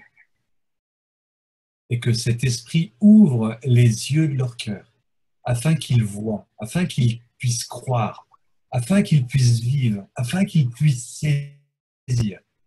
Je demande que tu les touches au plus profond. Merci pour la soif que tu as déclenchée. Merci parce que tu n'es pas un Dieu sadique. Tu ne donnes pas une soif pour ne pas l'apaiser. Merci parce que tu vas étancher cette soif. Merci pour cette soif qui va être comme un moteur dans nos vies, qui va nous faire chercher, chercher et chercher jusqu'à trouver. Attire-nous à toi avec ton harpon d'amour. Harponne-nous. Seigneur, je te prie pour cette attraction céleste, cette gravité céleste qui nous attire à toi. On n'offre aucune résistance. On se laisse attirer par toi. Attirer par toi. On n'offre aucune résistance. On veut se laisser glisser vers celui qui est l'amour, vers celui qui est la paix. Merci. Merci. Et je proclame que toute montagne sera rabaissée, que tout fossé sera comblé, que tout ce qui est tortueux sera redressé et que tous les fossés seront comblés. J'ai cette foi, Seigneur, c'est ce que tu commences, tu l'achèves toujours. Merci. Révèle-toi. Amen. Amen. Quand je dis Amen, ça veut dire je suis d'accord avec ce que j'ai dit et je vais agir en conséquence. Waouh! Et il est en train de se passer quelque chose. Hein. Il s'en passerait pas plus si on était dans des pièces différentes. Là, il est en train de se passer quelque chose. Laisse-toi toucher. Laisse-toi toucher. N'offre plus de résistance. Arrête d'être le pilote de ta vie. Mets-toi sur le siège passager et laisse-le piloter. Il va te faire passer par des chemins qui ne sont même pas inscrits dans ton GPS. Laisse-le piloter ta vie. Laisse-le guérir ta vie. Christ est là. Christ est là. Christ est là. Garde tes yeux fermés. Goûte-le, respire-le. Prends des respirations paisibles. Quand tu inspires, inspire-le. Quand tu expires, vire ce qui est pollué de toi. Inspire-le. Laisse-toi glisser en lui. Laisse sa force d'attraction s'exercer en toi. Seigneur, merci parce que tu guéris le cœur.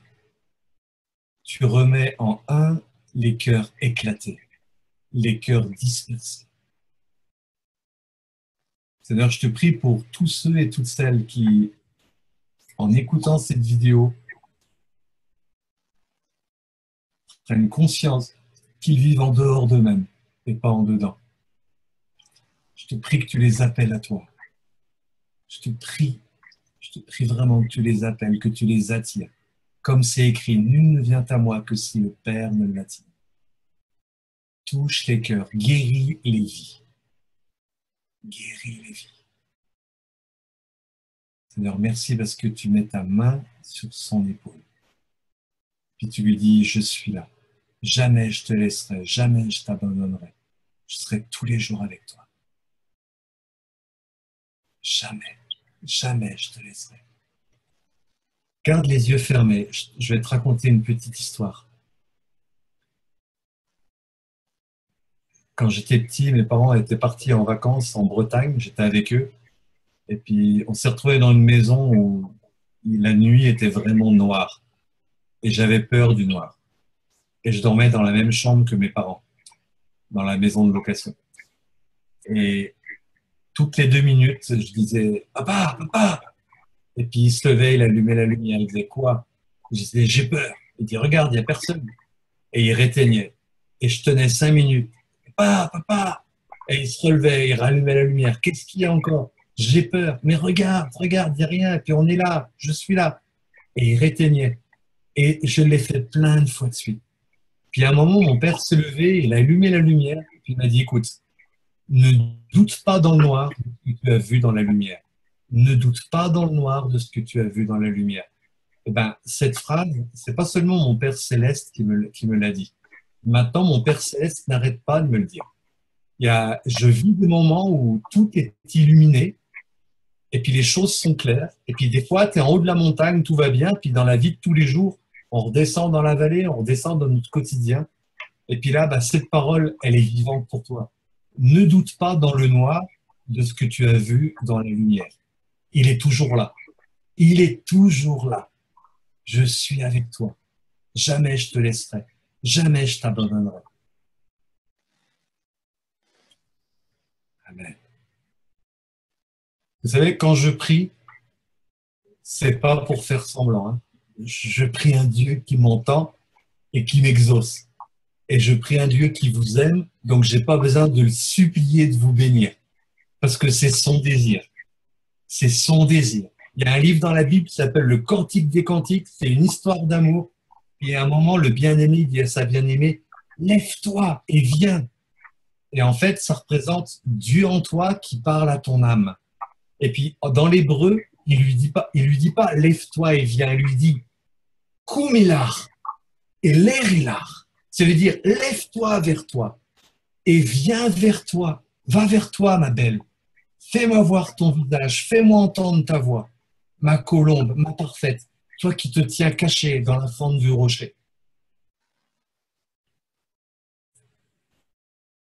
Le Dieu que je prie, c'est le Dieu, quand il t'appelle, il te dit pas, viens à moi au ciel, viens à moi dans une église, viens à moi dans une conférence, fais ceci, fais cela. Non.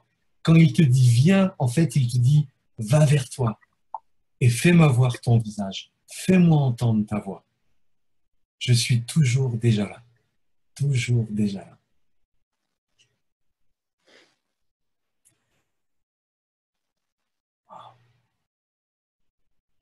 Et il y a de l'amour, hein, qui est ici. C'est palpable, hein. Je sais pas si de l'autre côté de la ligne, c'est palpable, mais Ah ben oui, complètement. Je pense qu'on est tout en larmes, mais c'est des larmes d'amour, tu vois. oui, oui. Non, non, il se passe vraiment quelque chose. Et c'est pas de la méthode queer, on n'essaie pas de s'auto-persuader. Souvent, c'est nous qui résistons, hein. Mais quand on lâche les résistances, qu'on desserre le frein à main et qu'on se laisse embarquer, waouh, c'est tellement du bien. Tellement du bien. Que la paix soit maintenant dans ta vie. Que la paix soit. Amen. Waouh, waouh, waouh, waouh. Moi, je pourrais parler toute la nuit, hein. Je suis comme le petit lapin des piles Duracell dans les pubs, hein. Des pap, pap, pap, pap, pap, pap. La pile peut durer très très longtemps. Donc, c'est pour ça que je préfère proposer s'il y a des questions pour pouvoir répondre précisément. Mais donc, Waouh. On se remet à peine là, waouh. très très fort, hein. Ouais, non, il se passe quelque Il y en chose. a une qui dit, j'ai senti mon cœur battre la chamade et je pleure d'amour. Merci Waouh. Patrick, merci infiniment. Amen. Ouais. Mais moi, je suis juste un Vous canal, hein. avez des- C'est la source qu'il faut remercier, pas le canal. Pas le canal, si, il fait quand même quelque chose. Mais c'est la source. Et puis la source, tu l'as en toi. Tu l'as en toi, cette source. Ah, puis là, c'est de l'authentique, hein. C'est pas, voilà, Ah, ça on met pas une petite musique pour manipuler les émotions. non, non, c'est vrai. Ben, Est-ce qu'il Patrick, y aurait des questions, des thèmes que vous voudriez aborder? Alors, je ne sais pas s'il y a des questions, ben, on peut encore prendre quelques questions, mais il y a des gens qui témoignent, qui te remercient. Merci que de lumière, merci beaucoup. Marie-Antoinette qui te remercie. Et puis, ben, s'il y a des questions.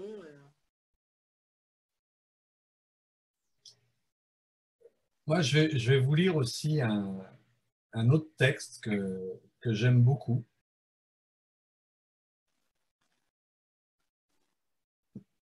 C'est Ignace de Loyola qui a écrit un livre qui s'appelle Les exercices spirituels.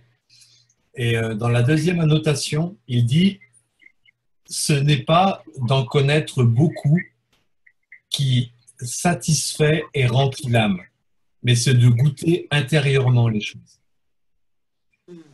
Et, euh, et souvent, on, se, on est content de la théorie, mais on n'a pas la pratique.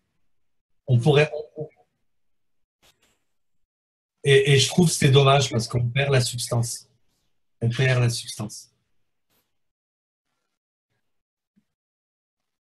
Donc, c'est pas de connaître les choses qui satisfait l'âme, c'est de les goûter. C'est de les goûter. Là, ce soir, j'ai parlé du Dieu intérieur. Ben, ça peut attiser une curiosité, mais c'est pas ça, c'est pas de l'entendre qui va satisfaire l'âme, c'est de le goûter. C'est de le goûter. Et je pourrais parler de plein de sujets. Hein. En fait, je suis responsable de 2 écoles, dont une qui est une école d'intériorité. Et dans cette école d'intériorité, les gens peuvent venir mais, de n'importe quel horizon. Hein. Il y a pas de, on ne demande pas un CV d'admission. Les gens viennent de tous horizons. Et puis, on reste une semaine ensemble. Et à la fin de la semaine, ils repartent en sachant nager dans l'intériorité. Euh, et ben là, on a des témoignages, mais des témoignages de vie transformée. Parce qu'une fois qu'on est branché de l'intérieur, une fois qu'on est reconnecté à sa source, waouh, tout le reste, c'est bonus, mais on a l'essentiel. On a l'essentiel. Donc, c'est pour ça, s'il y a des questions, même des questions précises, moi, je ne pratique pas la langue de bois. Ce soir, on a le temps d'y répondre, je suis tout disposé. Si par contre, vous voulez arrêter là-dessus, parce que c'est comme en gastronomie, il ne faut pas non plus s'empiffrer, sinon après, on n'apprécie plus. Mais c'est moi, je veux vraiment être disponible. Voilà, je me rends dispo. Euh, Pour l'instant, je n'ai pas de questions qui arrivent, mais en attendant de voir s'il y a des questions qui arrivent, on peut déjà mettre ton site en ligne. C'est le site que tu as créé pour justement cette école d'intériorité qui est oui, extraordinaire. Et, oui. et donc, peut-être mettre le site encore une fois. Ouais, Dans la fenêtre de discussion. je tape le Et, site. comment? Je tape le nom du site. Oui, voilà. Si tu peux taper le nom du site. Et, Ah, bon, je ne dois pas être doué, ça part pas. ah, il faut faire dans converser. Ah, Voilà, c'est un message ici, d'accord. voilà.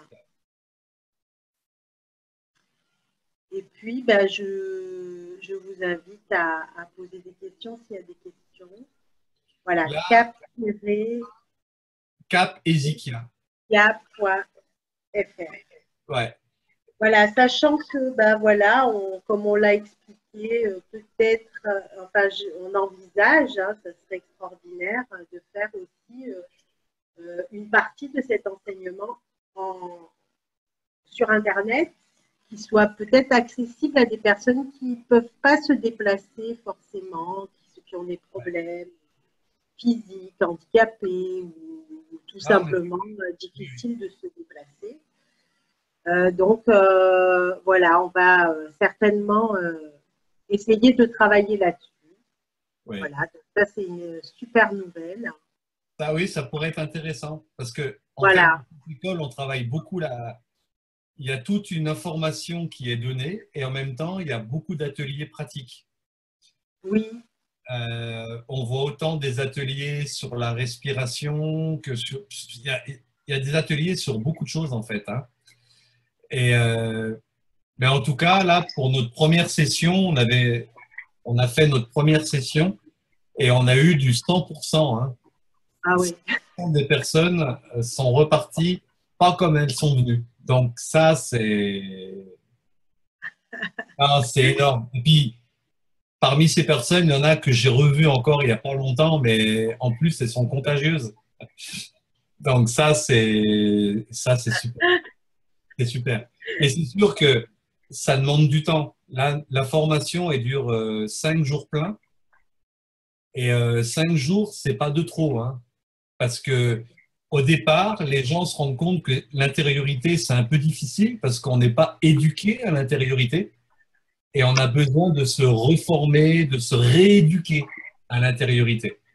Mais en principe, à partir du troisième jour, les gens commencent à vivre quelque chose. La pièce, elle tombe, quoi, hein. Et le cinquième, ils sont pressés d'arriver à l'atelier pratique. Ils veulent plus de théorie. Donc ça, c'est plutôt bon signe. Bon, en tout cas, c'est aussi beaucoup des contacts avec la nature, c'est important. Retrouver le lien avec la nature, les éléments, Ah, le lien avec la respiration, la vie.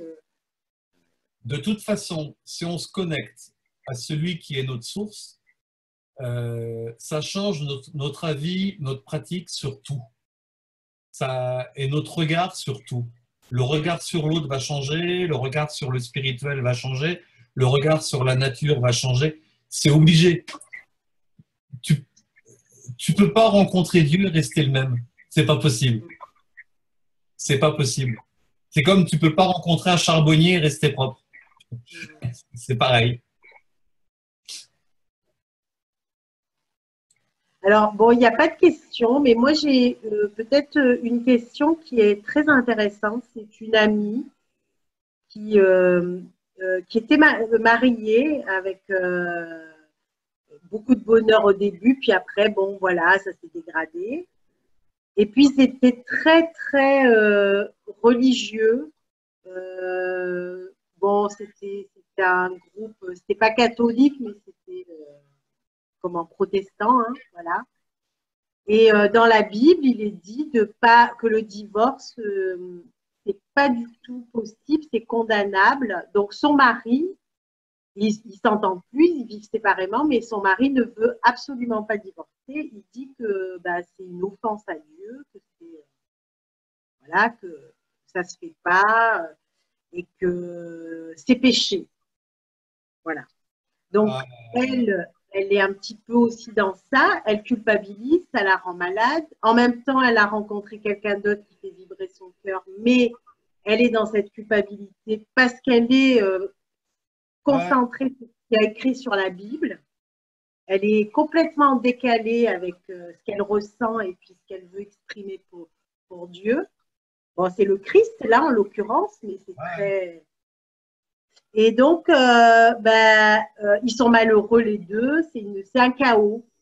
Et puis, il y a beaucoup de culpabilité derrière. Et lui, il a fait culpabiliser en disant, c'est l'enfer pour toi, puisque tu veux divorcer.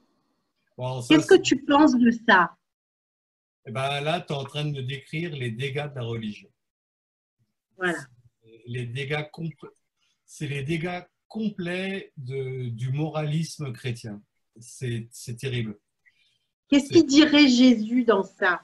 Parce que moi, j'essaye de lui dire, je lui dis, mais tu sais, j'essaye de parler avec tout mon cœur. Je me dis, qu'est-ce que Jésus dirait dans cette situation?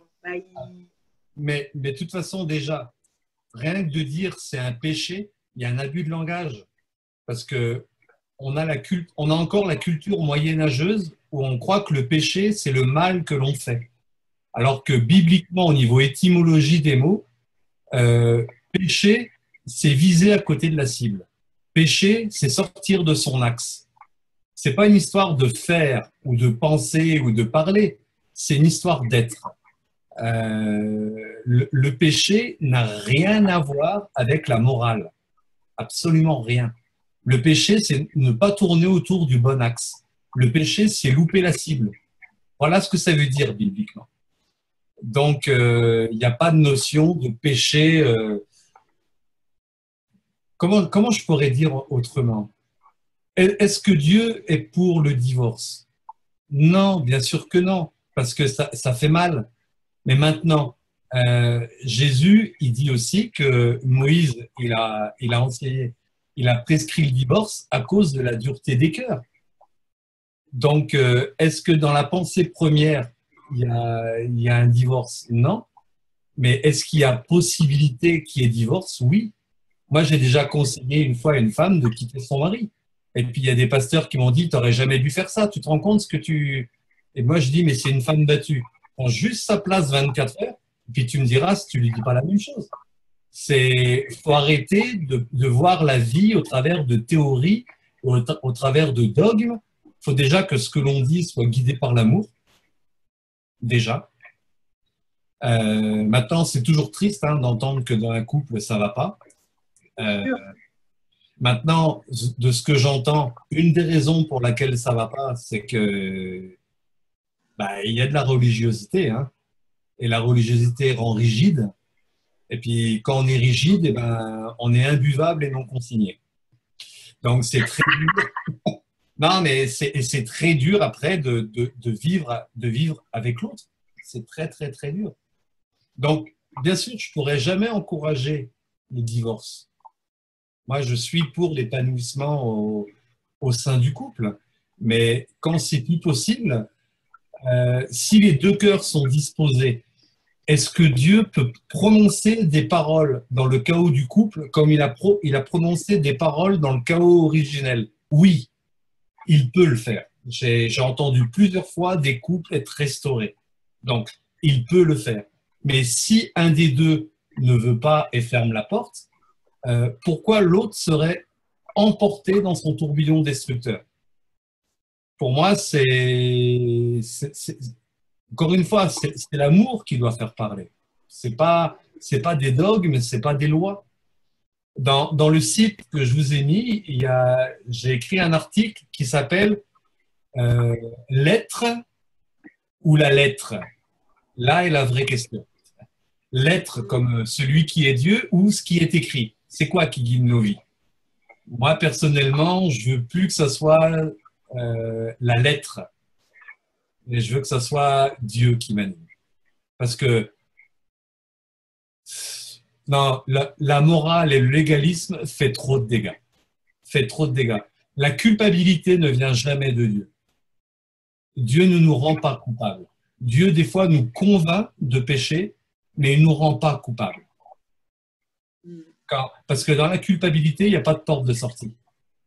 Et la culpabilité, c'est comme un cancer qui nous détruit. Donc, la culpabilité ne vient pas de Dieu. Donc, quelqu'un qui essaie de culpabiliser quelqu'un d'autre, déjà là, il n'est pas du côté du sauveur, il est du côté de l'accusateur. Et là, il y a quelque chose qui ne va pas. Ouais. Enfin, moi, je dis ça, et en même temps, en disant ça, je ne condamne pas la personne, hein, mais je connais tellement ce fonctionnement pour avoir été dans ce fonctionnement. Être convaincu que tout doit être filtré par ce qui est écrit dans la Bible, et puis, sans connaître Dieu, on se fie à ce qui est écrit, et puis et on l'interprète comme ça nous arrange ou comme on nous l'a enseigné. Écoutez, la vérité, ce n'est pas quelque chose qui est écrit. La vérité, c'est une personne. C'est Christ. C'est important. C'est important. Pour répondre à une personne qui vient te parler de ça et qui culpabilise, tu te laisses inspirer intuitivement pour répondre et tu la conseilles. Oui, j'ai pas un discours que je sors à tous les coups. Non, la plupart du temps. C'est l'inspiration, quoi. Tu te connectes au cœur, à ta présence. Ouais, j'essaye de sentir. Je dis pas que j'entends toujours juste, hein, et puis que des fois, je suis un peu dur de la feuille. Donc, quand j'ai pas grand-chose à dire, je le dis honnêtement. J'ai la personne, bah, pour l'instant, j'ai pas grand-chose à te dire. Mais je vais continuer à prier pour toi et si un coup j'ai quelque chose à te dire, tu seras la première avertie. Mais en tout cas, moi, je sais que personnellement, je ne cède pas à la pression de me sentir obligé d'avoir une parole ou un super conseil. Si j'en ai pas, j'en ai pas. Je vais pas en inventer un et induire la personne en erreur. Ça, c'est… Là, il y a une super question, tiens. C'est vrai que c'est intéressant. Que penses-tu du sexe pour le plaisir du corps? Ah, c'est une bonne question, ça. Ah ouais, ça c'est une très bonne question, hein. Le sexe n'est pas un sujet tabou. La Bible en parle beaucoup. Alors maintenant, le sexe juste pour le plaisir du corps, on risque de tomber dans un petit souci. C'est que on va tourner autour de soi-même, on va être dans l'égocentrisme et, et ça peut aussi devenir une addiction. Ça va juste être là le problème. Parce que la Bible a prévu la relation sexuelle comme un ressourcement. Mais,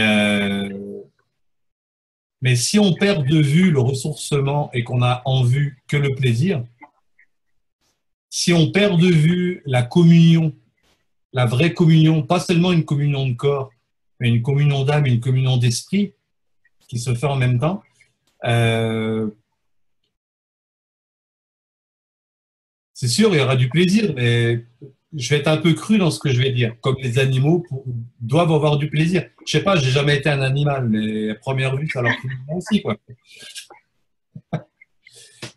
Moi, je crois que, je dis, hein, je crois en Dieu, je crois dans l'homme. Dans le sens, je crois dans le projet de Dieu concernant l'homme.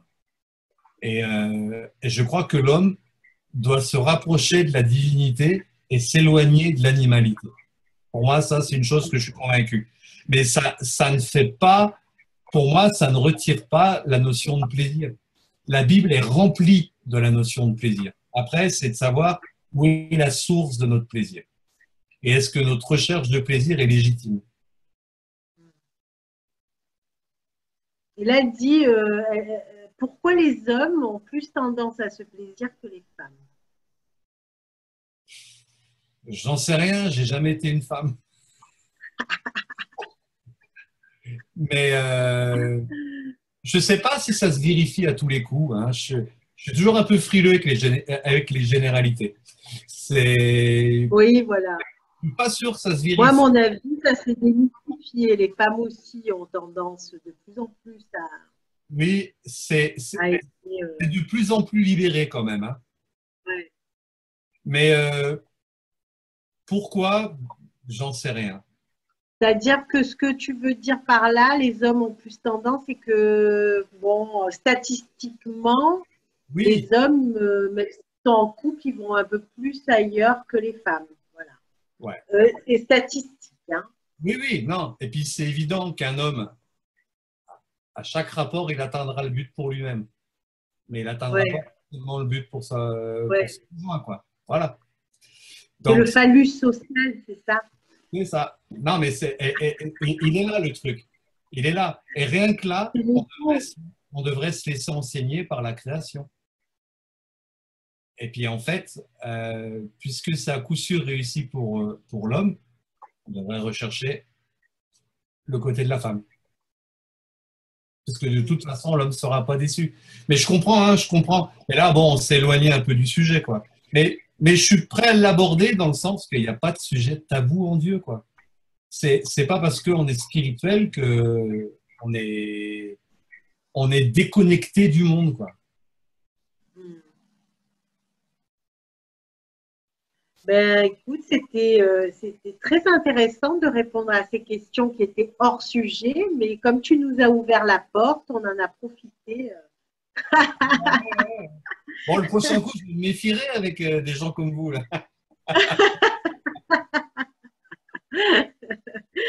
Non, mais en fait, Bon, ben, dans, on dans va, on va clôturer cette magnifique soirée. Et puis, ben, il y en aura d'autres. Hein, je Ouais, ressens bien. il y en aura Et puis, d'autres. c'était encore une fois, grand merci. C'était extraordinaire. Plein d'amour, plein de vibrations. On était envahis de cet amour. J'ai pleuré, mais je pense que j'étais pas la seule. Hein. On a tous un peu pleuré dans ce moment de communion. Et merci le Christ qui a été très présent ce soir. Voilà. Et merci à toi. On s'en fera d'autres. Merci infiniment. Hein. Tu es un peu comme un frère. Hein. J'ai hâte de te rencontrer en chair et en os. Ah, mais t'as vu, t'as passé des années pour réussir à me choper en web. Ouais. Quand c'est le moment, c'est le moment. Hein. Ah, je vois qu'il y a une question. Ah, il y a une question. Ouais, quelle différence fais-tu entre ta spiritualité et la spiritualité orientale? Ben, pour moi, de toute façon, la spiritualité va amener au même but. Elle va nous connecter à la même source. Donc,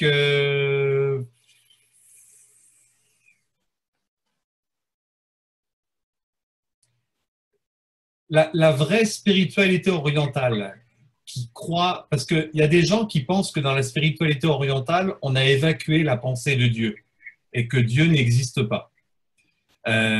Pour m'être bien renseigné, c'est faux. C'est faux. Ce qui a souvent été dénoncé, c'est l'appropriation de Dieu et la limitation de la représentation de Dieu. Moi, j'aime ce que disaient les pères orthodoxes. Si je dis je connais Dieu, je suis menteur. Si je dis je ne connais pas Dieu, je suis menteur. Pourquoi je suis menteur si je dis que je connais Dieu? Parce que Dieu, il est bien au-delà de ce qu'on sait de lui. Et ça, dans la spiritualité orientale, ils l'ont bien compris. Donc, ils n'osent pas trop le définir. Et ça, c'est positif. Mais par contre, il y a des Occidentaux qui pensent connaître la spiritualité orientale et ils disent en Orient, on refuse l'idée même d'un Dieu. Je les invite juste à relire les textes sacrés de l'Orient, ils verront bien. Dieu dépasse la définition qu'on peut en faire. Mais même dans le christianisme, il y a des gens spirituels qui ont compris ça.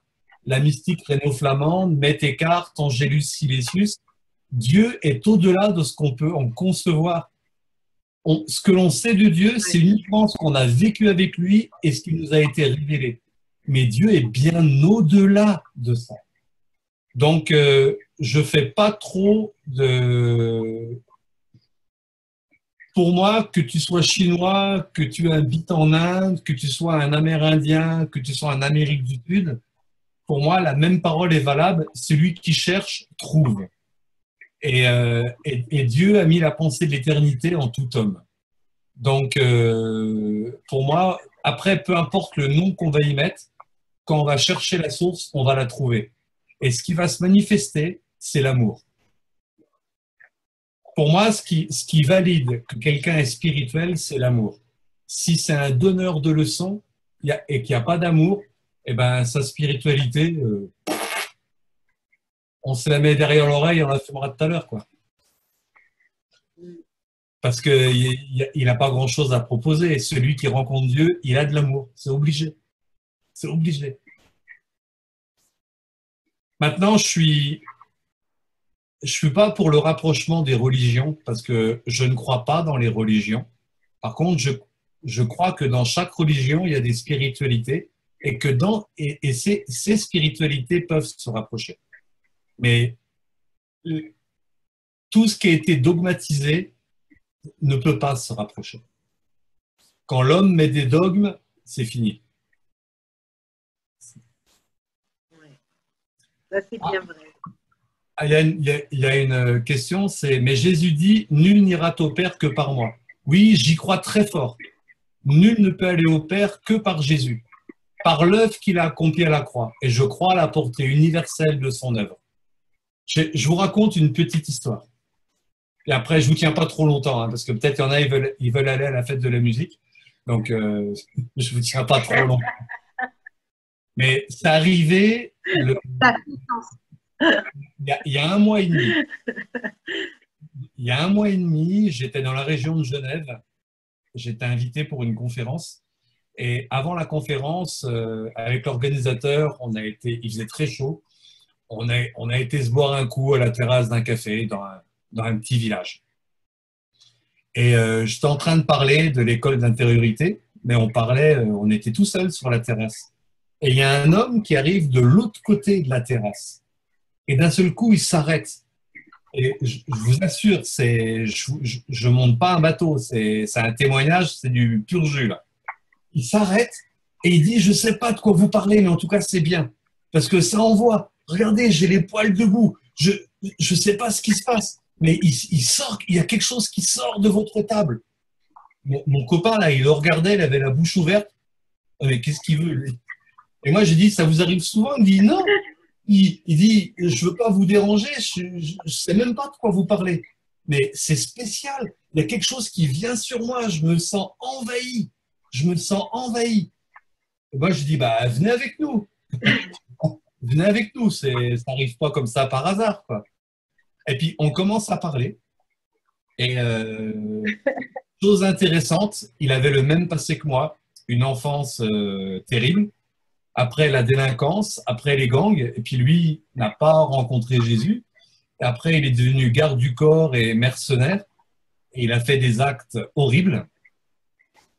Et il a été à un moment, il était au bout du rouleau.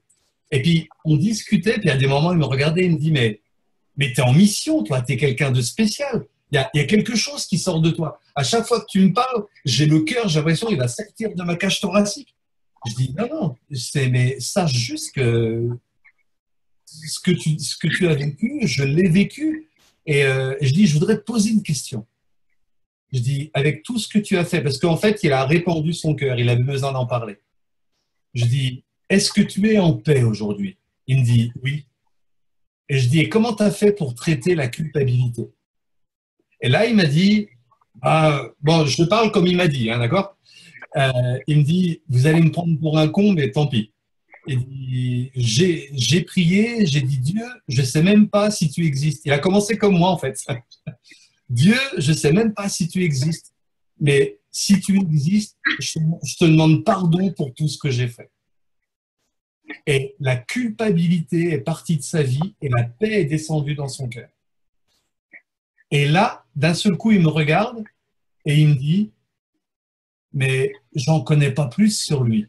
Je ne sais pas qui m'a pardonné. Je ne sais pas pourquoi il m'a pardonné. Je sais que j'ai été pardonné. Mais il me dit, mais toi, j'ai l'impression que tu le connais, celui qui m'a pardonné. Et j'ai pu lui en parler. Et cet homme n'avait jamais entendu parler de la Bible, jamais parlé de Jésus, jamais entendu parler de ce qui s'était passé à la croix. Et pourtant, il avait été au bénéfice. Mais il ne pouvait pas mettre de mots dessus.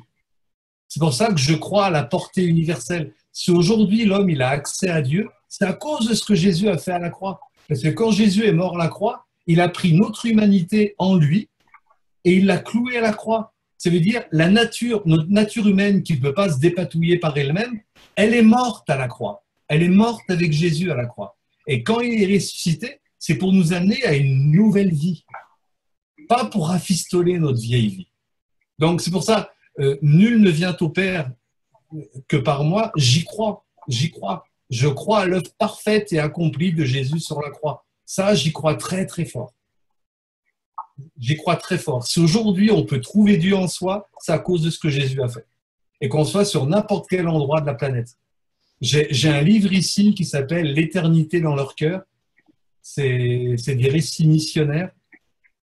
Et il y avait des tribus reculées au fin fond de l'Afrique. Ils n'avaient jamais vu un blanc de leur vie. Et d'un seul coup, plusieurs dans le village, ils faisaient le même rêve. Ils allaient voir une personne qui avait la peau blanche et qui allait parler du Dieu qui est au-dessus des dieux. Et je m'aperçois que Dieu, il a parlé dans toutes les civilisations. J'ai un livre sur la croyance en Dieu dans la Chine ancienne, mais très ancienne, avec les vieux pictogrammes. Chose intéressante, c'est que les Chinois, n'ont été contaminés par aucune autre civilisation. Ça a duré des millénaires. Et ils croyaient dans le souverain très haut. Ils étaient monothéistes à l'origine. Et il y a toutes les preuves, hein, il y a toutes les preuves historiques. Donc, non, pour moi, j'y crois. J'y crois très fort. Après, Dieu est capable de passer par-dessus nos cultures, passer par-dessus le nom qu'on peut lui donner. Moi, de toute façon, je dis, on reconnaît l'arbre à son fruit. Si la culpabilité sort de toi, si la paix remplit ton cœur, et si tu sais que tu es aimé et que toi, tu es capable d'aimer les autres, eh ben déjà, il s'est passé quelque chose. Parce que ça, c'est pas humain. C'est pas humain. Par contre, si tu me parles de Dieu et que tu es rempli de jugement, eh ben, ça montre juste que le Dieu dont tu parles, eh ben, tu ne le connais pas. Tu en as entendu parler, mais tu ne le connais pas. Donc, quand je dis ça, je ne mets pas en supériorité. Au contraire, moi, j'ai été un très mauvais élève. Hein. J'ai cru en Dieu à l'âge de 20 ans et je l'ai réellement rencontré à 52. 32 ans de chercher à l'extérieur et de me faire des idées sur lui. Donc, je ne vais pas me permettre de juger qui que ce soit. Je ne sais pas si c'était clair, Ah oui, très clair. mais en tout cas, cet homme en Suisse, là, c'était phénoménal. Hein. C'est la première fois de ma vie que je rencontre quelqu'un qui a été au bénéfice de l'œuvre de Jésus sur la croix sans en avoir entendu parler. Et il attendait juste qu'on lui explique. Extraordinaire. Ça, c'est un beau témoignage. Ah, il est tout frais celui-là. Bon, ben écoute, merci encore, hein, merci infiniment. C'était une superbe soirée. Hein. Ah, merci. Merci de m'avoir supporté. Un beau solstice d'été, parce que c'est un moment précieux, le solstice, le 21, c'est vrai. Puis en plus, c'est le jour où j'ai accouché, hein, c'est l'anniversaire de ma fille, 17 ans aujourd'hui. C'est un beau cadeau aussi que je me Ah, fais en tant que mère. ah bah ouais. Eh ben, bon anniversaire à ta fille. Ah ouais, 17 ans aujourd'hui. Ah ouais. Voilà, ben, je vous embrasse tous et puis merci beaucoup Patrick pour ce Merci. moment. Et puis je te ferai passer la vidéo et puis voilà, j'espère qu'il y aura de nombreux auditeurs qui écoutent cette conférence. Merci Voilà, beaucoup. merci, Merci. je t'embrasse. Au revoir. Au revoir.